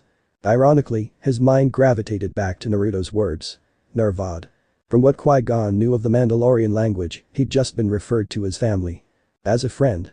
The slight smile tugged at his lips as he too stepped inside. Whatever mysteries the Force had in store for him, they could wait until tomorrow. He found his thoughts drifting as he found an empty bed and laid down, all too swiftly sleep came to claim him. Tomorrow. Yes, tomorrow. Tomorrow was the day of the race, upon which all their fates hung. And if something somehow went awry, well, Naruto had a contingency plan in store for them, a plan that involved the deaths of notorious gangster Jabba the Hutt and other scum that would undoubtedly put an end to his illustrious bounty hunting career. Qui-Gon sincerely hoped it wouldn't come to that. Naruto's livelihood was one his family relied upon. But one way or another, with or without his help, Anakin and Shmi Skywalker would have their freedom. Who knew what lay in store for them beyond that? Perhaps their paths would diverge. Perhaps not. Either way. Tomorrow would change everything. And so the day of the race came. Preparations were made, prayers were mumbled in hushed tones, last-minute checks performed just before dawn by Naruto and R2-D2. By the time morning finally came, everyone was already awake, doing everything in their power to prepare, silently placing all their hopes upon the shoulders of this young boy. A clear, bright early morning sky promised good weather for the Bunta Eve. It was, Anakin Skywalker thought to himself, a good day to race. A good day indeed. The Podracer hung level before him on its anti-grav lifts, freshly painted and gleaming in the new day's sunlight. R2-D2 and Sparky, the latter having reluctantly emerged from the Konoha Master's behest, bustled about with a brush and a can of paint, completing the final detailing of the craft. C-3PO, still missing most of his outer skin, his working parts, clearly visible, followed along, pointing out missed patches, giving unsolicited opinions and bits of advice. In the end, the boy found himself drawn to Padme. She was standing apart from the others, seemingly lost in her own thoughts. She seemed almost sad. Anakin took it upon himself to cheer her up. Approaching her slowly, so as not to startle her, he reached up and tugged at her sleeve. Padme blinked in surprise. "Looks nice, doesn't it?" He gestured, indicating the pod. The handmaiden nodded slowly coming out of her world. "You shouldn't be so gloomy. Try smiling more often," he suggested, pulling at his lips with a hand. Like this, see? That did it, the slightest of smiles tugged at her lips. She giggled and turned to face him. Do you think I'll win? He asked, self-consciously. I don't think you'll win, Padme shook her head, her words causing his spirits to win. What she said next sent them soaring. I know you will, because I have faith in you, Annie. Anakin's face flushed. Gee, thanks. Annie. A sharp wheeze of an EAP brought him around to find Naruto riding toward them on the first of two beasts he had commandeered to help haul the Podreser to the arena. His father's face was aglow with expectation and his body as well, clad nearly from head to toe in his full suit of resplendent Mandalorian armor, glittering in the light of the twin suns, helmet tucked beneath an arm. He waved at Anakin as he approached. Caught in the glare of the suns, his son squinted back at him and returned the wave all too eagerly. He didn't need his mysterious sixth sense to tell him his mother was behind him, staring at Naruto as well. He already knew, just as a small angry part of him also knew that Padme wasn't looking at him anymore, she was gazing at his progenitor with more than a hint of awe on her part. This was what Anakin Skywalker wanted to be when he grew up, not a bounty hunter, nor a Jedi, rather, a hero. Someone who commanded not just respect, but fear as well. If you were feared, then no one would ever dare to raise a hand against you. This was the unspoken if unintentional lesson he had learned from his father long ago. No one messed with him. No one dared insult him, not even behind his back. Anyone fool enough to think otherwise found themselves picking their teeth or whatever passed for them out of the street with broken fingers. Are you ready for this, boy? Naruto slung himself out of the saddle and alighted upon the sands with a practiced ease, his booted feet thudding harshly against the desert floor. Shmi came to greet him with a kiss, one the blonde was equally swift to return. He pulled her close and she leaned into him without resistance, completely and utterly trusting in her husband. Naruto might have a heavy hand when it came to dealing with riffraff, but when it came to his family, he was as gentle as a morning breeze. Are we all set? He asked. Anakin was suddenly reminded of one more reason to win this afternoon, he wanted to make his parents proud. Yet, there was another reason. Yes, he wanted them to shower him with praise, but more than anything he wanted to make Padme proud, too. If he came out on top today surely she'd respect him. Maybe then, that small angry part of him groused, she'd finally stop looking at Naruto and start looking at him. The thought was small and petty, one he dismissed initially, but it lingered nonetheless. Annie? Anakin nodded fiercely. Hook him up. He turned back to Padme, a thought suddenly occurring. Where's Qui-Gon?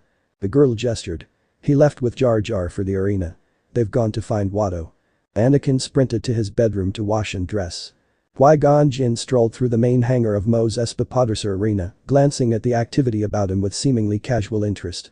The hangar was a cavernous building that housed Podresers and equipment year-round and served as a staging area for vehicles and crews on race days. A handful of racers were already in place on the service pads, dozens of aliens who had found their way to Tatooine from every corner of the known galaxy, crawling all over the pods and engines as pit bosses and pilots shouted instructions. The clash and shriek of metal on metal echoed in an ear-splitting din through the hangar's vast chamber, forcing conversations to be held at something approaching a shout. Jar Jar hugged one shoulder of the Jedi Master, while Watto buzzed close by the other. The former was normal, fretful, nervous elf, eyes rolling on their stalks, head twisting this way and that with such frantic concern, it seemed certain it must twist off soon altogether. Watto flew with blatant disregard for everything but his own conversation, which rambled on and on, covering the same points endlessly. So it must be understood clearly that our bargain is sealed, Outlander, he repeated for at least the third time in the last 10 minutes. His blue-snouted head bobbed with emphasis. I'll want to see your spaceship the moment the race is over. He made no bones about the fact that he believed that gaining lawful possession of the Royal Naboo transport was only a matter of time. He had not once since Qui-Gon had found him at the betting booth suggested otherwise, a fact Qui-Gon was counting on. Over the last few days he'd gained an incredible understanding of just how the Tadarian's mind worked. Watto was motivated by greed, and greed alone held the key to their salvation. He sorely hoped this plan worked itself out, because Naruto's contingency plan involved an astronomical body count. And who could blame him? The blonde had acted honorably in his agreement with Watto over the last 9 years, only for pudgy alien to cheat him or, so they both believed at perhaps the very last instant by saboting his engine. The bounty hunter was out for blood, and only victory in today's race could possibly quell the bloodbath he had planned for Watto and nearly every other criminal gangster in Mos Espa. You aren't thinking about reneging on our deal, are you? Watto peered at him with a narrow gaze, mistaking his silence for regret. The Jedi Master demurred with a shrug. Patience, my blue friend. You'll have your winnings before the sun set and my companions and I will be far away from here. Not if your ship belongs to me, I think. Watto snorted and gave a satisfied laugh. Just as quickly, his sharp eyes fixed on the Jedi. I warn you, no funny business. Qui-Gon kept walking, his gaze directed elsewhere, carefully baiting the hook he had set for the Tadarian. You don't think Anakin will win? Watto flew around in front of him and brought them all to a stop. Wings beating furiously, he motioned to a bright orange racer parked close at hand, its engines heavily modified, so that when the twin energy binders were activated and the engines joined, they formed a distinctive X shape. Sitting to one side of the racer was the Dug who had attacked Jar Jar 2 days earlier, Sebulba, his wide eyes fixed on them, his slender limbs drawn up in a vaguely menacing gesture. A pair of lithesome Twi'leks worked diligently massaging the Dug's neck and shoulders. The Twi'leks were humanoid aliens from the planet Rylith. They had pointed teeth, smooth blue skin, and twin tentacles that draped gracefully from their hairless heads down their silken backs. Fairy red eyes lifted to Qui-Gon momentarily, interest flicking in their depths. They exchanged a significant glance with one another, an unspoken thought traveling between them. One drew herself up as if to speak. The Puna. The Dug barked harshly, causing both women to flinch before renewing their ministrations in earnest. The GD Master was suddenly reminded of GD Knight, Aayla Sakura. Were she here, she most likely be seething with anger to see her species debased in such a way. Were Naruto here, he'd probably have flayed Sebulba alive for such behavior. With his bare hands. To think of it, Aayla had once mentioned meeting Naruto once before. Watto snorted, drawing him from his musings. Don't get me wrong, he announced, shaking his head in an odd beeping motion. I have great faith in the boy. He's a credit to your species. His snaggle-toothed mouth tightened. But Sebulba there is going to win, I think. Oh? Qui-Gon pretended to study the Dug carefully, quelling a very un-GD-like urge to strange the Dug via the Force when the alien reared up and slapped one of the Twi'leks on the rear. Why? Because he always wins. The Tadarian broke into a fit of laughter, consumed by his own cleverness. I'm betting heavily on Sebulba. I'll take that bet, Qui-Gon said at once. Watto stopped laughing instantly, jerking away as if scalded by hot oil. What? He shook his head in astonishment. What do you mean? Qui-Gon advanced a step, backing the Tadarian away. I'll wager my new racing pod against he trailed off thoughtfully, letting Watto hang. Against, say, the boy and his mother. Watto was aghast. A pod for slaves? I don't think so. The blue wings were a blur as he flitted this way and that, head beeped. Well, perhaps. Just one. The mother, maybe. The boy isn't for sale. Qui-Gon frowned. The boy is small, he knew Naruto would never forgive him if he didn't press the advantage here, he can't be worth much. Watto shook his head decisively. For the fastest pod ever built. Watto shook his head again. Both, or no bet. They were standing near the front entry to the hangar, and the noise of the crew work had lessened.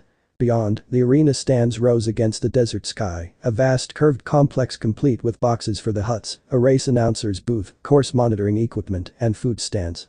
Already the stands themselves were beginning to fill, the population of Mos Espa turning out in full force for the events, shops and stalls closed, the city on holiday. Bright streamers and banners flew, and approaching racers flamed with reflection of sunlight and polish. Qui-Gon caught sight of Anakin appearing through the crowds, riding an Eopie with Padme up behind him, towing one of the massive Radon Ulcer engines. His father followed on a second Eopie, towing the other engine, as if it weighed no more than a feather. The Eopies themselves were gangly, long-snouted pack animals with tough leathery skin and short fur, particularly well-suited to resisting the Tatooine desert heat. R2-D2, Sparky and C-3PO trailed the little procession with a pod and Shmi. The GD Master deliberately turned to watch their approach, drawing Watto's gaze after his own. The Tadarian's eyes glittered at the sight of the boy and the racer, only to narrow when they saw his progenitor. Naruto was a sight to be seen in his armor, his face hidden from view by the distinctive T-shaped visor of his adopted race. Suddenly and without warning, he turned toward Watto. Qui-Gon could have sworn he'd just heard the Tadarian squeak in fear just then. He looked back at Qui-Gon and gave an anxious snort. No pod's worth 2 slaves, not by a long shot. 1 slave or nothing. Qui-Gon folded his arms over his chest. The boy, then. Watto huffed and shook his head. Her jerked with tension his deliberation was generating inside his pudgy blue body. No, Then abruptly he reached inside his pocket and produced a small cube, which he tossed from one hand to the other, as if it were too hot to hold. We'll let fate decide. Blue, it's the boy. Red, it's the mother, eh? Qui-Gon made no mention of the fact that Watto had already lost the battle. If Annie won the race, he would lose the war as well. The second Skywalker won, he would now secure his own freedom, and Naruto would in turn be able to buy Shmi off of this brainless blue buffoon. Watto cast the cube to the hangar floor. As he did, Qui-Gon made a small surreptitious gesture with one hand, calling on his GD power to produce the smallest, most minute inflection in the Force. For the circumstances required, it was more than enough. Out of the corner of his eye he saw Naruto's head snap up, his visored helmet fixating upon him as he felt that tiny ripple in the fabric of the force. The cube bounced, rolled, settled neatly on one end, blue side facing up. Wado threw up his hands angrily, his eyes turning narrow and sharp. "You won the toss, Outlander," he sneered in dismissal. "But you won't win the race, so it makes little difference, I think." "We'll see." Qui-Gon replied calmly. Anakin and the others reached them, entering the hangar with the pod and its engines. Wado wheeled away from Qui-Gon in a huff, pausing long enough to snap irritably at the boy. "Better stop your friend's betting," he declared with an angry snort, "or I'll end up owning him, too." One of the EAPs sniffed expectantly at him, and he swore at the beast in Hittese with such ferocity that it backed away. Naruto barked back at him in Mandai, and the Tadarian blanched, gave Qui-Gon one withering glance, and flew off into the hangar shadows. "What did he mean by that?" Anakin asked as he slowed the EAP beside Qui-Gon, glancing after the retreating Tadarian. Qui-Gon shrugged. "I'll tell you later." He daren't say anything more because Naruto pulled to a stop beside them, eyes boring into his back in an unspoken inquiry. Something told him the blonde would not be so easily dissuaded. But, to his surprise, instead of questioning him, the hunter slung himself out of the saddle and stalked off in the direction of Sebulba. The Doug saw him coming, paused in verbal tirade toward the two Twi'lek women still massaging his shoulders, and levered himself up on his hind legs threateningly. "Opomi gusha, pedunky. You feeling lucky, punk?" Naruto growled at the remark and flexed his fingers, never slowing in the slightest. Belatedly, Qui-Gon recognized the crushgaunts, or shukrok in Mandai, he wore on either hand. Despite his dislike for the Doug, Qui-Gon cringed. That poor creature had no idea what he'd just gotten himself into. Developed by the Mandalorians, the armored glove used a reactive fabric that exponentially enhanced the natural hand-arm strength of its wearer. Its name was well earned from the wearer's new ability to crush bone, metal, or any other material with relative ease. Made of micronized Mandalorian iron, a crushgaunt was difficult to damage or destroy. It could be used to collapse throats, crush skulls, and shatter bones. Due to these unique properties, said properties being those of the micronized Mandalorian iron, the user of a crushgaunt could easily catch and hold a lightsaber blade in his grasp as he discovered the hard way or summarily block an opponent's blade. The GD master had the succinct feeling Naruto wasn't about to use those gloves to block any blades. Anakin. Shmi caught his meaning and moved to cover her son's eyes, and not a moment too soon. "Chubba." Naruto roared at Sebulba, backhanding the delusional Doug with a thunderous retort, launching his spindly body into the hangar wall. One hit was all it took to impart the meaning of his intent. The fearsome blow smashed Sebulba's confidence and sent the arrogant Doug scurrying toward the safety of his pod. Naruto started after him with a hiss, spitting obscenities that could make even the most foul-mouthed hut blush in utter shame. "Juba Doompa Dopamaski-kun." Sebulba whimpered, all of his bravado and bluster gone, evaporating in the face of the furious fighter closing in on him. Just when Qui-Gon thought the hunter might climb into the pod after Sebulba and eliminate him altogether, he stopped, stilling himself with an effort. He watched the hunter huff angrily, his fingers clenching slowly into fists, only to relax again, tightening up just as quickly. He seemed to be on the verge of climbing up after the defiant Doug and strangling the life from him. Qui-Gon wasn't about to intervene, however. It wouldn't do for anyone outside of Anakin's family, especially Wado, to realize he was a GD just yet. It was up to Naruto. Or not. The Twi'lek twins glanced toward the quivering form of the Doug, hunched down in his bee-pit, then at this menacing Mandalorian who'd taken it upon himself to avail them of their master. Their red eyes narrowed. As one, they seemed to agree on something, they much rather preferred the latter to the former. Qui-Gon stubbornly stifled a smile as they approached Naruto. All too late the blonde seemed to realize the consequences of his actions.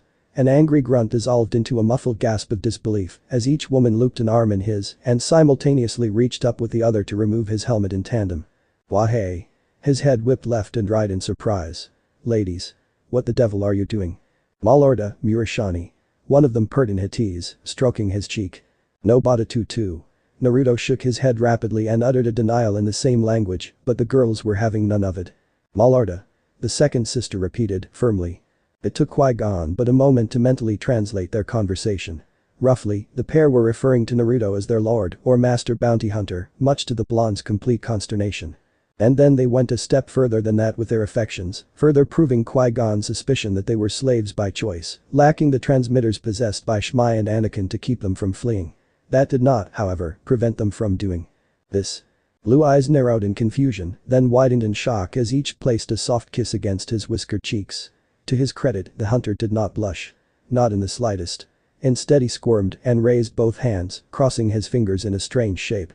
There came a poof of smoke and suddenly, to Qui-Gon's dismay and Padme's disbelief, there was a second Naruto standing beside the first, an exact duplicate of the original.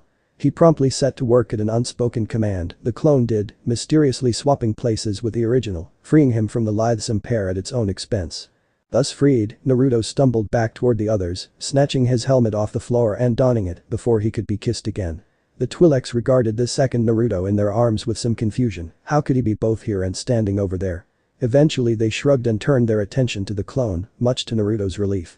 Shmi merely arched an eyebrow as her husband returned to her side. If she was at all fazed by the Twi'leks' affections or this abrupt, not to mention unexpected appearance of another Naruto, she did little to show it at all. Slowly, gradually, her gaze slid to the uncomfortable clone trapped by the Twi'lek sisters, then glided back to the original. "Friends of yours?" she asked archly. She seemed almost amused by his discomfort. Now Naruto flushed. "I have got to stop this hero thing," he muttered. "You really should."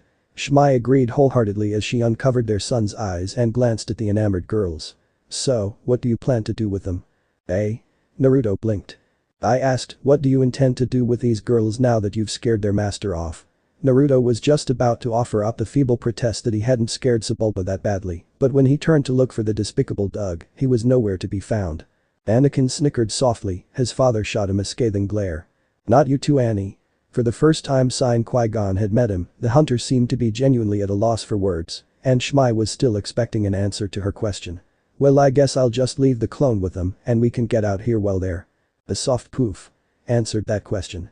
Naruto turned to find that his clone, unable to tolerate the attention of the twins any longer, had dispelled itself. Leaving him to tend with two sisters who evidently wanted to serve him as thanks for liberating them from Sebulba's oppressive service. Qui-Gon knew Naruto well enough to know the blonde would never allow such a thing to happen. It simply wasn't in his nature. And then the blonde did what he always did, he surprised the GD master once again. "Hold it." Naruto promptly held up a hand, forestalling the sisters and their advance before it could begin. They looked almost hurt because of it. He sighed, suddenly intensely grateful for his helmet because it hid the expression of intense anxiety he wore. Silently, he cursed himself. For the first time in nearly a decade, he'd been reckless. Foolish. The moment he laid eyes upon the disgusting Doug and his gross mistreatment of the Twi'leks, his sanity had taken a turn for the worse. Quite simply, he'd snapped. It had taken every ounce of his considerable willpower not to snap the Doug's spindly neck, instead he'd backhanded him halfway across the hangar, and now neither he nor his pod were anywhere to be seen. And by not doing so, he found himself caught in a conundrum. "Fearfeck," he spat, shoulders slumping. "I don't suppose you have names, do you, girls?"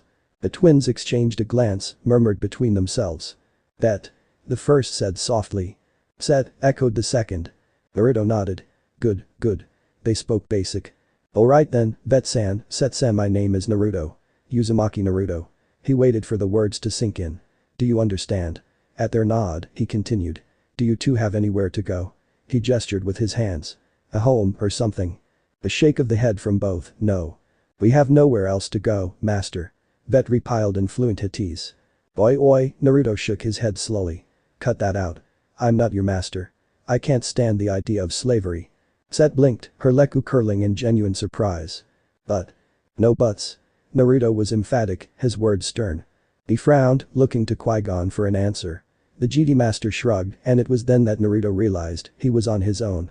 It seemed that in spooking Sebulba, he'd gained himself a pair of admirers. Very attractive, not to mention scantily clad admirers, who both saw and respected his strength and wanted him as their master. Stop. Naruto slammed a lid on that train of thought before it went any further. He was quite happy with Shmi, thank you very much. He wasn't about to let a pair of lithesome young females sway his conviction to his most precious person. It would take a lot more than that to tempt the likes of him. "Well now, this is interesting." Naruto blinked in surprise, simultaneously alarmed and relieved to hear Kurama's voice inside his head once more. "And where have you been?" He posed the question in his mind. "I haven't heard from you for the last 2 chapters. Sorry, did I miss anything?" The kitsune yawned within the seal. "Thought I'd sleep off the filler and weten it." "Filler?" "Aye, but now it's back to business. As soon as your son wins this race." "Yeah," Naruto muttered to himself, better stop freaking out the readers and breaking the fourth wall here. "What?" Kurama frowned, disappointed. "You're not gonna keep them?" "No," Naruto flushed and willed himself to return to the situation at hand. "I am not." "Look, ladies." He began slowly, reaching into his belt and extracting a small pouch, divulging its contents into one hand. I have over 1,000 credits here in my hand. Why don't you take them and get off-world somewhere, you know? Ved and Set gasped in surprise. It was clear they had never once even considered leaving Tatooine. Indeed, their red eyes glittered in gratitude and amazement as they stepped forward to claim the monetary offering from him. But instead of taking the credits he'd offered, the sisters forced his hand shut around them. Naruto frowned. Kurama grinned. I knew it. What are you doing? We would still serve you, bounty hunter. Vet said, her scarlet orbs clear and calm, her tone insistent. We owe you a life debt for driving off that Doug. If not as slaves then as her leku curled slightly around her head as she struggled to find the words needed to express her emotions. Allies. It was Set who posed the question, stumbling over the word, unable or unwilling to meet his gaze. If you would have us at your side, we would gladly accompany you. The shinobi facepalmed. Things were not progressing as he'd planned. He'd come here to watch Anakin race.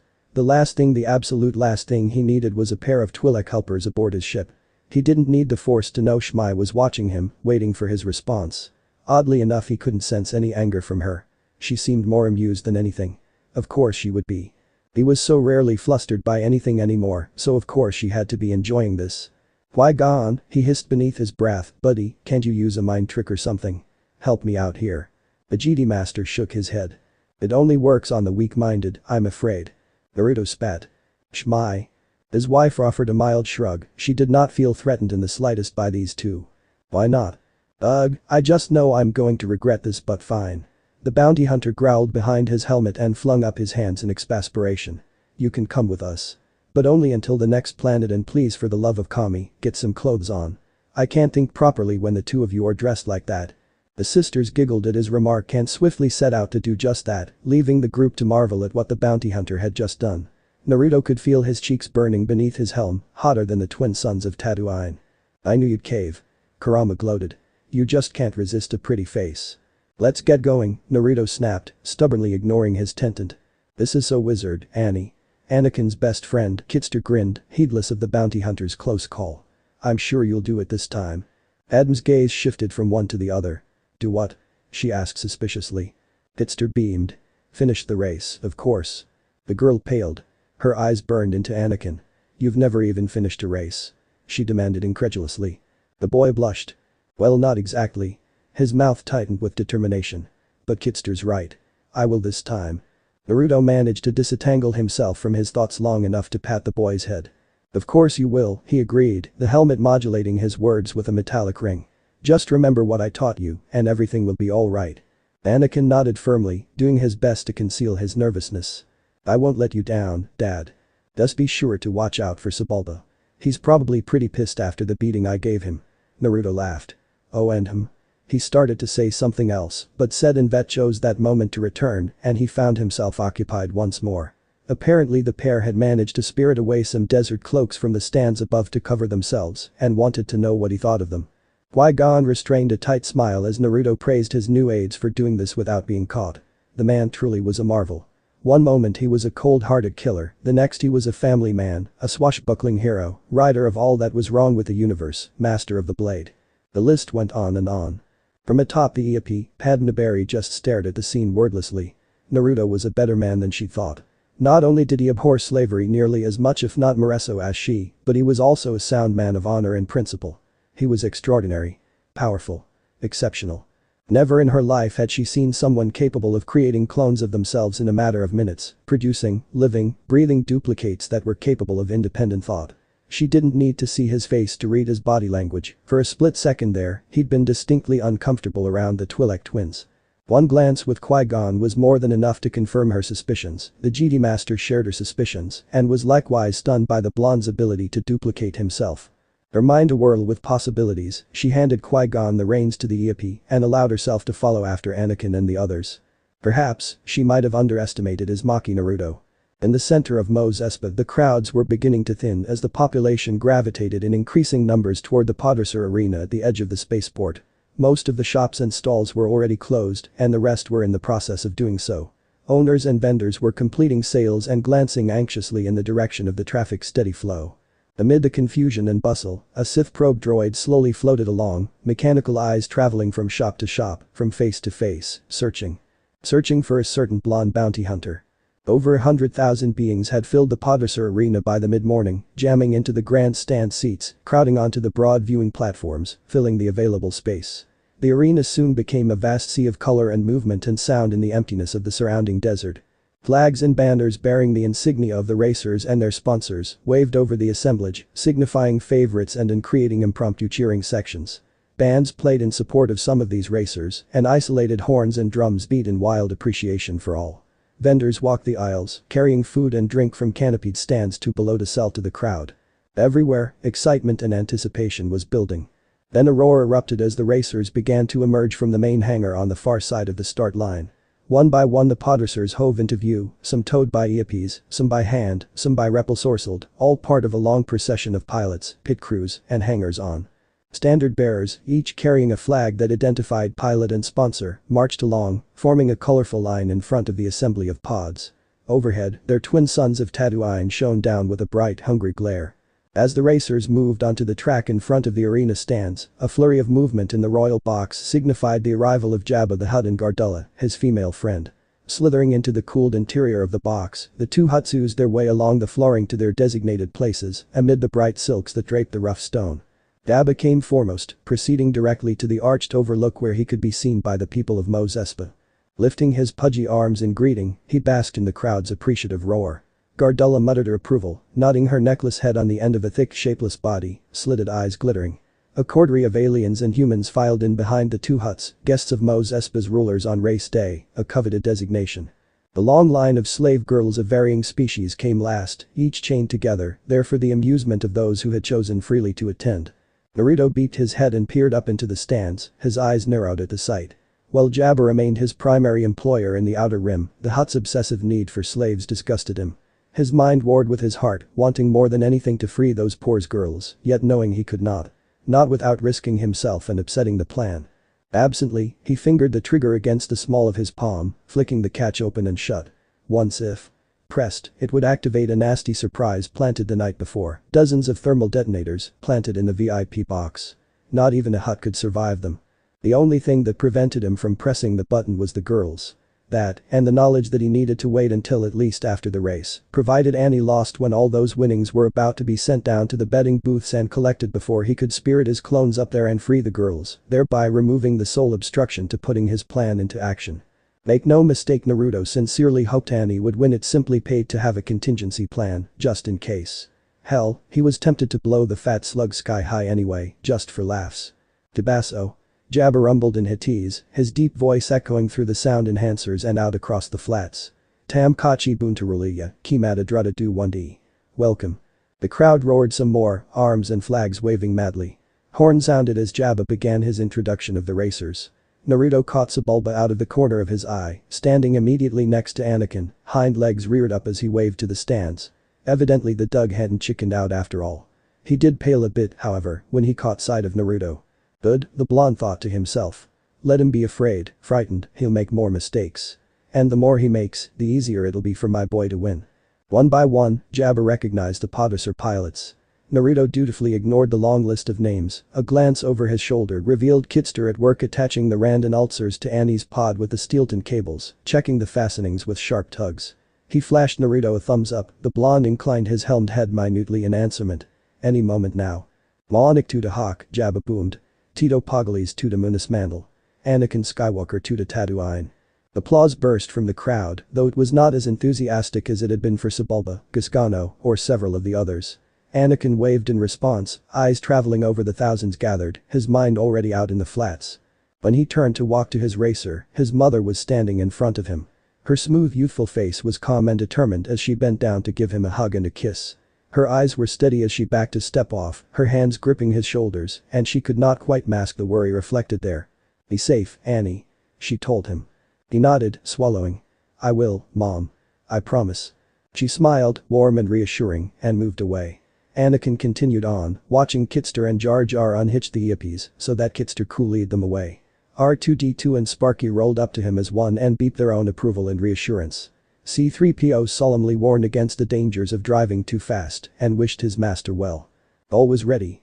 Jar Jar patted the boy on the back, his build face a mask of worry and consternation. "'Tis very loony, Annie. May doggods be kind, me friend."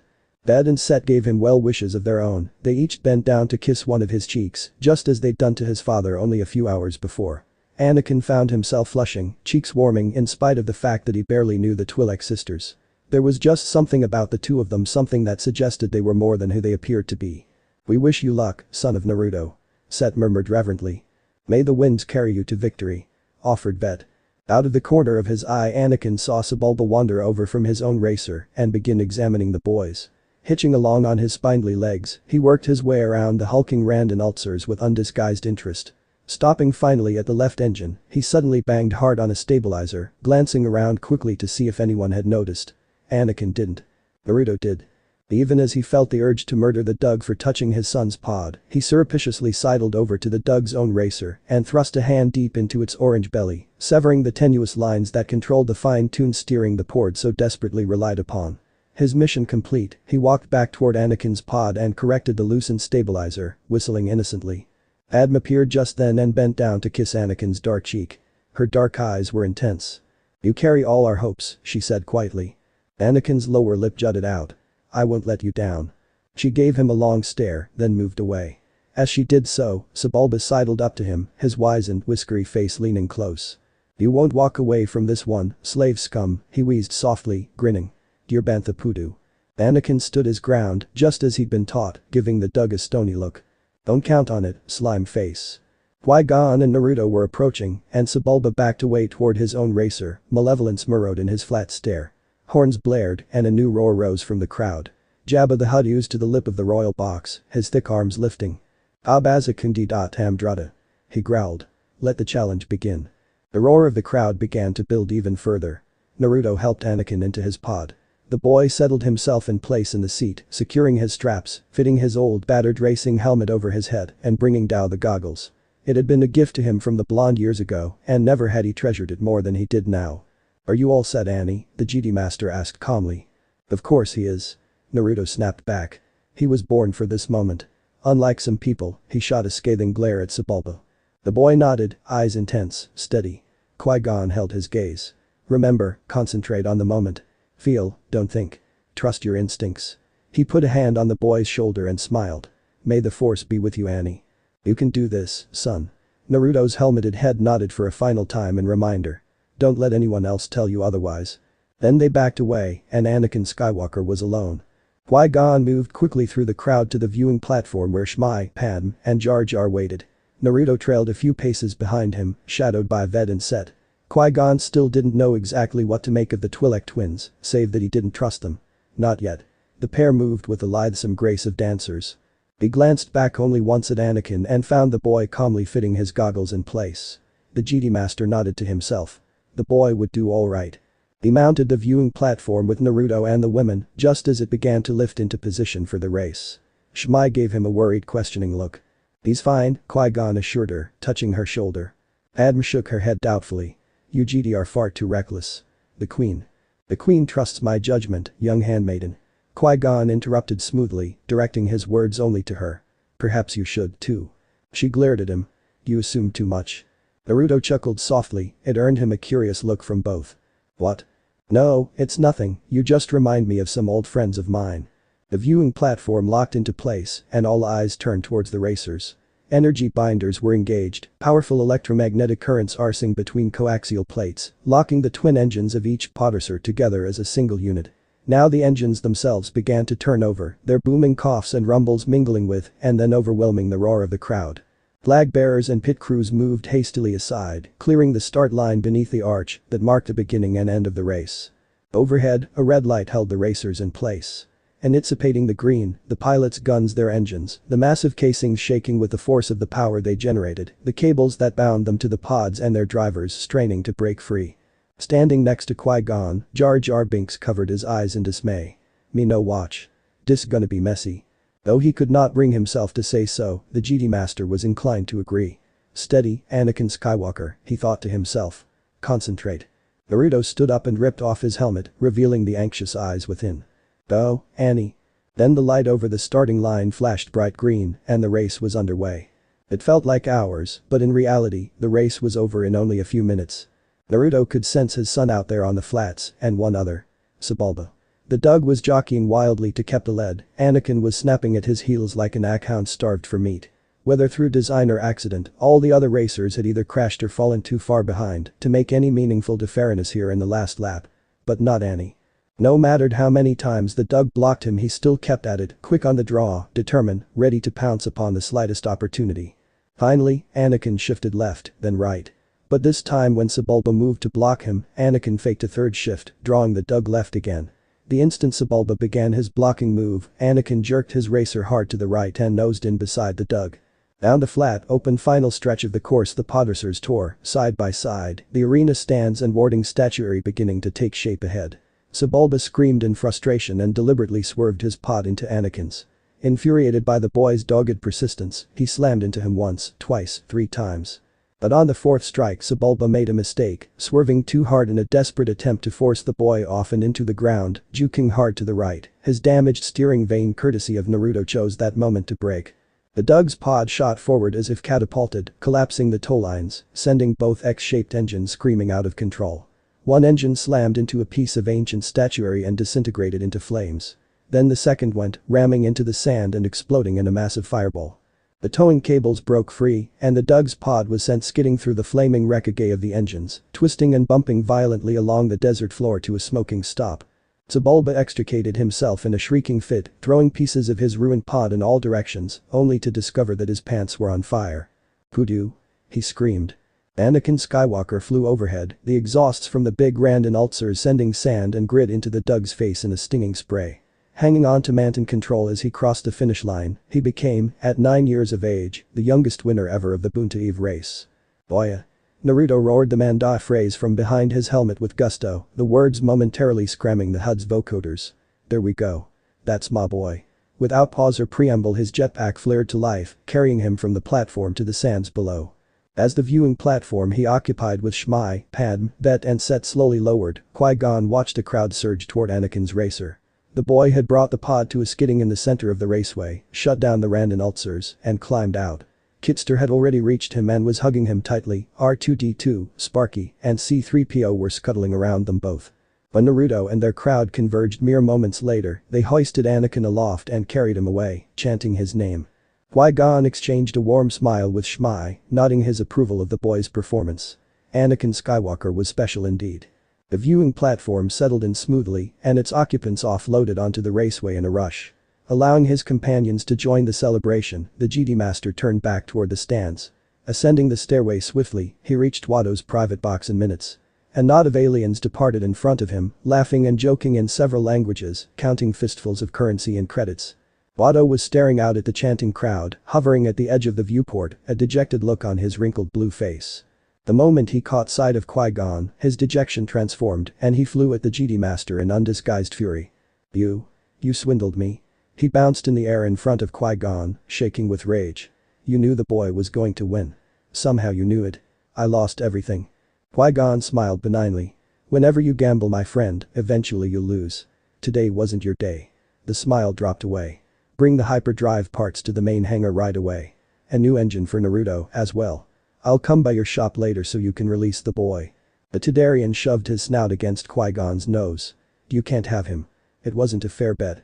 Qui-Gon looked him up and down with a chilly stare. "Would you like to discuss it with the Hutts? Or perhaps Naruto? I'm sure he would be more than happy to settle the matter." Watto jerked as if stung, his beady eyes filled with hate. No. I want no more of your tricks." He gestured emphatically. "Take the boy. Beggin'." He wheeled away and flew out of the box, body hunched beneath madly beating wings. Qui-Gon watched him depart, then started down the stairs for the racetrack, his mind already turning to other things. Had he not been so preoccupied with his plans for what lay ahead, he might have caught sight of the Sith probe droid trailing after. As the crowd surged around them, Naruto's clone smiled and removed its helmet. It had been created shortly before the race, its purpose to avail the beings in the VIP box of their slaves, to execute Jabba and Gardulla if the need came. That time was now, though their execution was no longer required. Maybe he'd frame Watto for that. But there were still slaves to be freed, and he'd be damned if he let the Hutts exact their cruel and sick pleasures upon those poor women. The simple henge had altered its appearance dramatically, its orange and black armor were now a steel blue, lacking the Beskar plating and sporting a slim build, its hair darker, shorter. Indeed, it had no longer resembled its creator in the slightest but rather the likeness of his mentor and possibly the one man more skilled than he, Jango Fett. This would be one of his greatest pranks ever. No, wait. Scratch that. There had been that one time he'd impersonated a GD master back on Coruscant. Dooku was his name. And made a royal mess of his name just to funk with the GD order. That had been his greatest prank ever. But this would prove to be a very close second, impersonating the man who taught him almost everything he knew about being a Mandalorian. Naruto knew the man had no love of slavers or slavery, and so it was with great pleasure that he walked past the grounds leading to the box and flashed its guards a smile that suggested he was a rancor and they were made of meat. The men scrambled backwards, desperate to get out of his way. The clone smiled to itself as it stalked up the stairways that would lead him to Jabba and Gardulla. Jango's reputation truly preceded him after all. It risked a backward glance to the crowd, confirming that the civilians had indeed cleared the box. It would wait a little longer before acting. And then Jango would get a nice little popularity boost around the galaxy and more, and, in turn, the slaves would be freed. A win-win situation, truly. But now that the boss's son had beaten the odds, the clone knew its true task was only beginning. Hours later, Qui-Gon Jinn and company minus Naruto's little band rode out of Mos Espa into the Tatooine desert. R2-D2 leading the way, rolling along in front of the Eops and sled at a steady pace. The suns were rising quickly to a midday position in the sky, and the heat rose off the sand in waves. The little astromech droid remained utterly unaffected by the heat, but one glance at his companions confirmed they were just as ready to be rid of this infernal humidity as he was. Thankfully, the journey back to the Queen's transport was accomplished swiftly and without incident. Obi-Wan was waiting for them, appearing down the rampway as soon they neared, his youthful face intense. "I was getting worried," he announced without preamble. Qui-Gon dismounted, then helped Padme down. "Start getting this hyperdrive generator installed," he ordered. "I'm going back. I have some unfinished business." "Business?" his protege echoed, arching one eyebrow. "I won't be long." "Is that an engine?" His student frowned when he saw the third Eops, led by Jar Jar, towing a massive block of machinery in its wake. Certainly that couldn't be for the ship. It was the hyperdrive that was damaged, not the engine itself. Besides, this one was much too large. Qui-Gon noticed his scrutiny and smiled softly. "Why yes it is. I have a bad feeling about this." Obi-Wan studied him a moment, then sighed, giving voice to his misgivings. "Why do I sense we've picked up another stray?" Qui-Gon took his arm and moved him away from the others, lest they be overhead. "It's the boy who's responsible for getting us these parts." He paused. "The boy whose blood sample you ran the test on last night. His father and mother as well, if they're willing." Obi-Wan gave him a hard, steady look, then turned away. Qui-Gon grabbed his wrist. "Something troubles you?" It was not a question. "Master, for a moment, it looked as if protege might divulge his secret, then just as suddenly, he shook himself free of his teacher's grip and continued on." Qui-Gon allowed him to go. Obi-Wan was still young in the ways of the Force, he did not yet see nor understand the hand of fate that Qui-Gon saw upon Naruto Uzumaki and Anakin Skywalker. But he would, in time. In time, he would come to understand the wisdom in this odd decision, would accept it, and move on. On a rise overlooking the spacecraft, hidden in the glare of the suns and the ripple of the dunes, the Sith probe droid hung motionless for a final transmission, then quickly sped away. Anakin walked home with his mother and C-3PO, still wrapped in the euphoria of his victory, but wrestling as well with his sadness over the departure of Padme. He hadn't thought about what would happen to her if he won the boon to Eve, that it would mean Qui-Gon would secure the hyperdrive generator he needed to make their transport functional. So when she bent to kiss and hug him goodbye, it was the first time he had given the matter any serious thought since her arrival. "I miss her." He was stunned, caught in a mix of emotions, and all of a sudden he'd wanted to tell her to stay. But he couldn't bring himself to speak the words, knowing how foolish they would sound, realizing she couldn't do so in any case. So he stood there like a droid without his vocoder, watching her ride away behind Qui-Gon, thinking it might well be the last time he would ever see her, and wondering how he was going to live with himself if it was. He heard Sparky whistle reassuringly beside him, but he resolutely ignored her. Nothing the droid said could possibly cheer him up now. And where was Naruto in all of this? His father had mysteriously disappeared during the post-race celebration, citing that he had business to attend to, leaving Sparky to look after him in his absence. Perhaps that was the one good thing that had come out of this, Anakin thought to himself. He knew that the bounty hunter was his father, and the thought of it stirred such joy in his heart that it almost added a skip to his step. Almost, but alas, not quite. Unable to sit still once he had walked his mother to their home, and after making certain Naruto's ship was still there, he placed C-3PO in his bedroom, deactivated him, and went out again. Qui-Gon had told him he was relieved of any work today at Watto's, so he pretty much could do what he wanted until the GD returned. He gave no thought to what would happen then, wandering down Mos Espa with the orange-black droid at his heels, waving as his name was shouted out from every quarter on his journey, basking in the glow of his success. He still couldn't quite believe it, and yet it felt as if he had always known he would this race. Pitster appeared then Amy and Wald, and soon he was surrounded by a dozen others. He was just approaching the connector to Mos Espa when a Rodian youngster, bigger than himself, blocked his way. Anakin had cheated, the Rodian sneered angrily. He couldn't have won the Boonta Eve any other way. No fatherless shag could win anything. Shut up. Anakin was on top of him so fast the bigger being barely had time to put his arms up in defense before he was on the ground. Anakin was hitting him as hard and as fast as he could, not thinking about anything but how angry he was, not even aware that the source of his anger had nothing to do with his victim and everything to do with losing Padme. Boy. Then Naruto was there, looming over them like an angry god. He pulled Anakin away, separating the two fighters, and demanded to know what the devil this was all about. Somewhat sheepishly, but still angry, Anakin told him. Naruto studied him carefully, disappointment registering on his whiskered features. He fixed the young Rodian with his gaze and asked him if he still believed Anakin had cheated. The youngster, glowering at Anakin, said he did. Naruto put his hand on Anakin's shoulder and steered him away from the crowd, not saying anything until they were out of hearing. You know, son, he said then, his deep voice thoughtful, sometimes anger is the appropriate response. But, he amended at the boy's disbelieving stare, fighting didn't change his opinion. The opinions of others whether you agree with them or not are something you have to learn to tolerate. But I just miss her. Naruto's expression softened, he didn't ask of whom his son spoke. He already knew. I know son.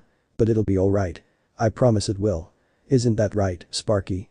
The black-orange astromech bleeped an affirmative. He walked the boy back to his home, counseling him quietly about the way life worked, all the while his hand resting on his shoulder in the way that made Anakin feel comforted. Naruto soon reminded his progeny that a promise remained a promise, he would train him in the ways of his people.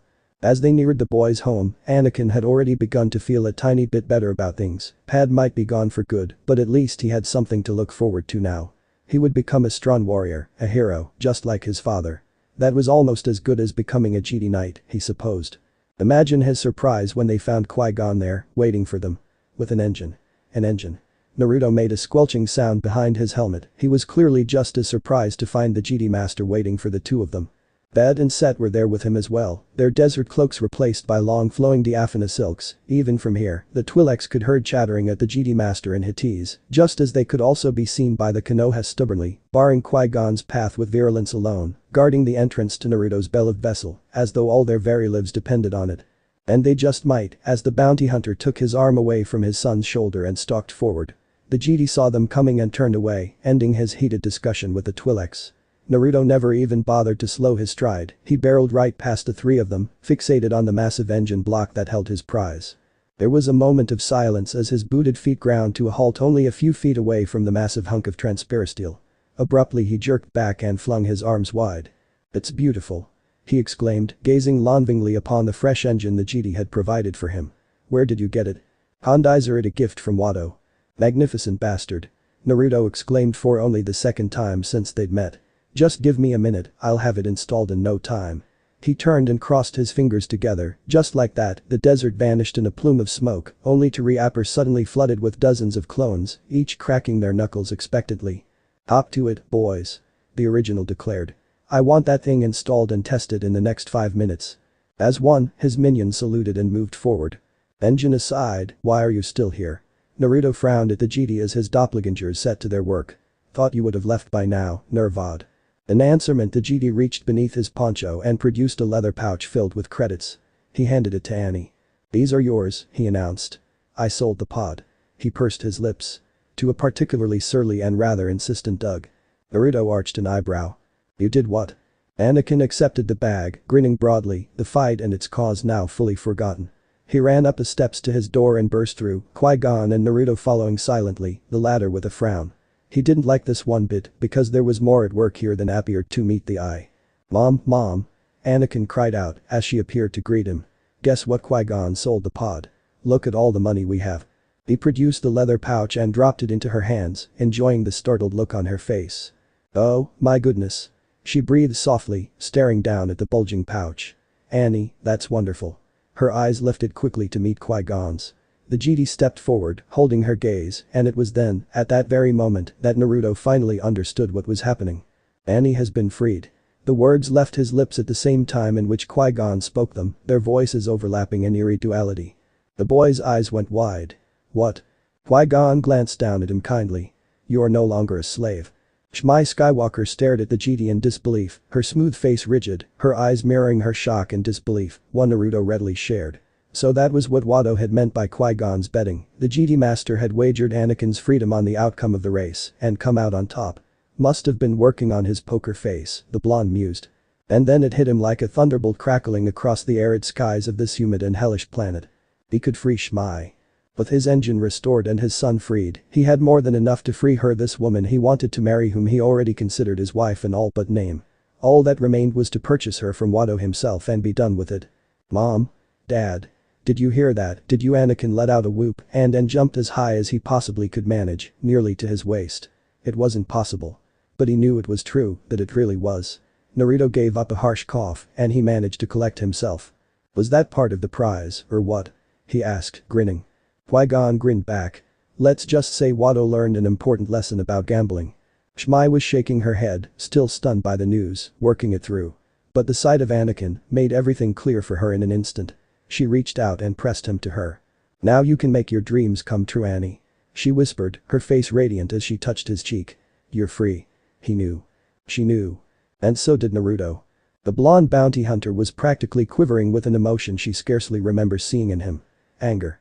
White-hot fury flared across his face, tempered only by the knowledge that he stood in the presence of his friends and family. Dad? Anakin seemed to notice a fury building in his father, worry etched into his young features. What's wrong? Naruto said nothing, he simply ignited his jetpack and streaked toward Watto's shop in a geyser of flame. Seconds later. Watto wheeled around with a start as the high-pitched whine of a jetpack reached his ears. There was a silence. Then he was spitting and squawking as the door to his shop burst open, ripped from its hinges by a pair of crush gaunts. He fumbled for a blaster, his quivering fingers closing around the trigger in the time that it took for the intruder to step into the archway. He raised his blaster and fired. Ah crang. At first he thought the ionized gas cartridge in his blaster had backfired. It was as if a giant invisible hand had snatched him up and hurled him with bone-breaking force against the far wall. Stunned, in shock, he could only watch as Uzumaki Naruto stepped inside, his blue eyes narrow in anger. The black boots touched down next to Watto's broken body, sending the injured alien whirling into a frantic flight, his three unbroken wings beating at the air in a desperate attempt to distance himself from his furious foe. How pathetic, the shinobi commented. He stood towering in the archway, contemplating his beaten adversary. Did you really think you had the faintest hope in assassinating me? It's been tried by far better than the likes of you. What do you want, Hunter? Watto coughed, feeling the words lodge like stones in his throat. Naruto stepped forward. I'll tell you what I want. Watto opened fire again. Naruto raised his right hand, the blaster bolts dissipating harmlessly into the fingers his palm. He gestured, and the blaster flew from Watto's grasp into his own. He squeezed, and the crush gaunt rendered the weapon into useless lag, effortlessly discarded over his shoulder. Watto cringed, expecting retribution to come crashing down on his head in retaliation for his actions. Naruto didn't retaliate. Instead, he flung down a bag at Watto's feet, divulging enough credits to easily purchase several large starships, nearly 3 times what his wife was worth. Watto gawped, his snaggle-toothed mouth working wordlessly at the sight of so much money. Naruto began to advance, and this time, there was no weapon to stop him. You know why I'm here, Watto? He announced, backing the Tadarian off with each step. This all the money you lost in the bunta, plus a little interest, as I'm feeling generous at the moment. I don't care what you do with the credits. To be perfectly honest, I don't much what you say, either. Just show me how to deactivate Shmi's and Annie's transmitters and we can go our separate ways. Qui-Gon's already won Annie from you and don't think I don't know it. He sneered at the Tadarian's furious expression. You can't stop me from taking the rest of what's mine. No. The pudgy alien declared, wheeling away from the potent warrior in desperate defiance. I won't do it. It doesn't matter how much money you give. Your Outlander friend has already taken the boy from me. You cannot take the woman. I will not allow her. Watto never got to finish that sentence because Naruto reached out with the force, invisible fingers closing around the Tadarian's throat. Watto squeaked in surprise, his bony fingers scrabbling against a vice that he could not see, but most certainly felt. His wings beat furiously, but to no avail, no matter how much distance he put between them. Naruto laughed. It was a deep throaty sound, dark in its exultance, modulated to an almost maddened degree of insidiousness. I have waited a long time for this moment, my little blue friend. Anger flowed through him in a heady, potent mixture of joyous furriers of pent-up hate coming to a head in the span of a single second, strengthening his already powerful connection to the Force, making him more powerful than he had ever been. He knew what was happening to him and knew he couldn't stay like this, couldn't try to remain in such a sinister state for so long without losing himself to the darkness within his soul. But he had time, and Wado refused to honor their bargain at the end, did he? Fine then. He'd take what he needed by force. Slowly. Painfully. Deliberately. As I'm certain you've guessed, he continued amicably, as the Tadarian clawed at the invisible vice that suffocated him, I've become well versed in the ways of the Force since coming to this universe. Gifted, you might say. Perhaps too gifted, he amended with a grimace. You see, I can't wield the Force without suffering some sort of backlash. Be it natural disasters ravaging the planet, unbearable pain, or worse, there's always a price to pay, and painful at that. But in your case, he squeezed again, and Wado felt another life-giving breath leave his lungs in a rush of air, it's one I'll gladly pay. Now. Stop. The Tadarian hissed, his eyes beginning to burst as the stranglehold slowly squeezed the life out of him. Naruto didn't care. He closed in on him on his prey with a snarl, erasing the gap between them with swift, sinister strides, forcing Wado to the wall, his wings beating furiously. The codes, if you please. Naruto inquired politely. Never. Naruto shrugged, and for a hair-stopping instance, his eyes flashed a deathly, sithly yellow. Have it your way. Miles away, back at the homestead, Qui-Gon flinched as though he'd been struck. Around him the clones, having been milling about quietly moments before having finished installing and testing the engine now, cringed in pain as one and simultaneously dispelled in a plume of smoke. Shmi's face twisted in distress, her eyes narrowing as a wave of angry emotions assaulted her through the bond she shared with her beloved. She risked a glance at Qui-Gon only to find shock eclipsing the GD Master's every feature, Anakin's as well. Only Ved and Set seemed unaffected by the disturbance, they seemed more confused than anything. Qui-Gon almost envied them that as another bolt of agony ripped through the Force, nearly driving him down to his knees. Naruto, what have you done? Wall stopped, his golden eyes narrowing in confusion, he sensed something. At long last. But this presense was neither GD nor Sith. It was something else. Something darker. Found you? With a feral grin, he gunned his speeder bike and sped out into the desert. His prey awaited him. Wado screamed as Naruto ravaged his mind, slowly extracting the knowledge needed and leaving nothing but an empty, scarred husk behind. Despite his best efforts, part of him gloried in it, in what he was doing, in the justice no, the vengeance he was exacting on the impudent Tadarian. He should have done this sooner. So much sooner. Maybe if he had. And he wouldn't have had to suffer for all those years without a father. If he had, but he digressed. That was then, and this was now. Now, as he saw Wado's every memory, his rage crested to new heights. He saw it all. The abuse Annie and Shmi suffered while he was away from home. Cruel words, harsh blows, degradatory treatment. The sinister sabotage of his engine while he slept in an effort to forestall his attempts to buy Annie and Shmi. The trio assassins hired to kill him, waiting just outside. A roar of rage tore past his lips. Ikid.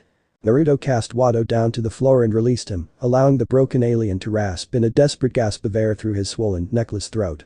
It would be his last. Kit. Kurum's voice sounded muffled through the rage-filled haze. Don't do this. It's not worth it. Naruto wasn't listening. You know, he began menacingly, circling Wado's broken body in slow, easy steps, a predator eyeing its prey. I was going to let you live. I really was. But now that I've seen what you've done, that I have what I need, I can't risk you blathering to someone. To be frank, I can't stand the thought of you living, either. Still, I can't risk someone thinking the Force was used to kill you. So I'm afraid I'll have to grant you a swift death. Be grateful, it's more than you deserve. No. No. Wado tried to scream, but all that emerged was a whisper as the strange hold returned en masse, driving the air from his throat, twisting the muscles of his neck, straining, breaking. Goodbye, Wado. He flicked his wrist, and a harrowing crack of bone signaled the end of a life. Only a few minutes had passed before a streak of flame on the horizon signaled Naruto's return. He alighted heavily before them, staggering half a step, as though intoxicated. Qui-Gon supposed he was. After forcing that much power through his body, he had to be hurting. He staggered another step, straightened himself, stood woodenly. His helmet hid whatever expression he wore, but Qui-Gon could feel the last remnants of an unholy rage bleeding from his system, an unspoken word that he'd almost gone to the dark side before ending Wado's life. Already he could feel the Force roiling around them, something was about to happen on Tatooine, something he had no desire to be part of.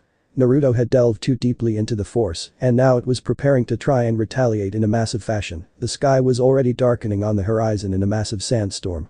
If they stayed here for more than few minutes, there might be nothing left. Nothing at all. It was time to leave, he knew this, yet even so he had to ask. What did you do? He said it more for the benefit of the others than himself. Aggressive negotiation. Naruto sounded sorrowed behind the helmet, almost ashamed.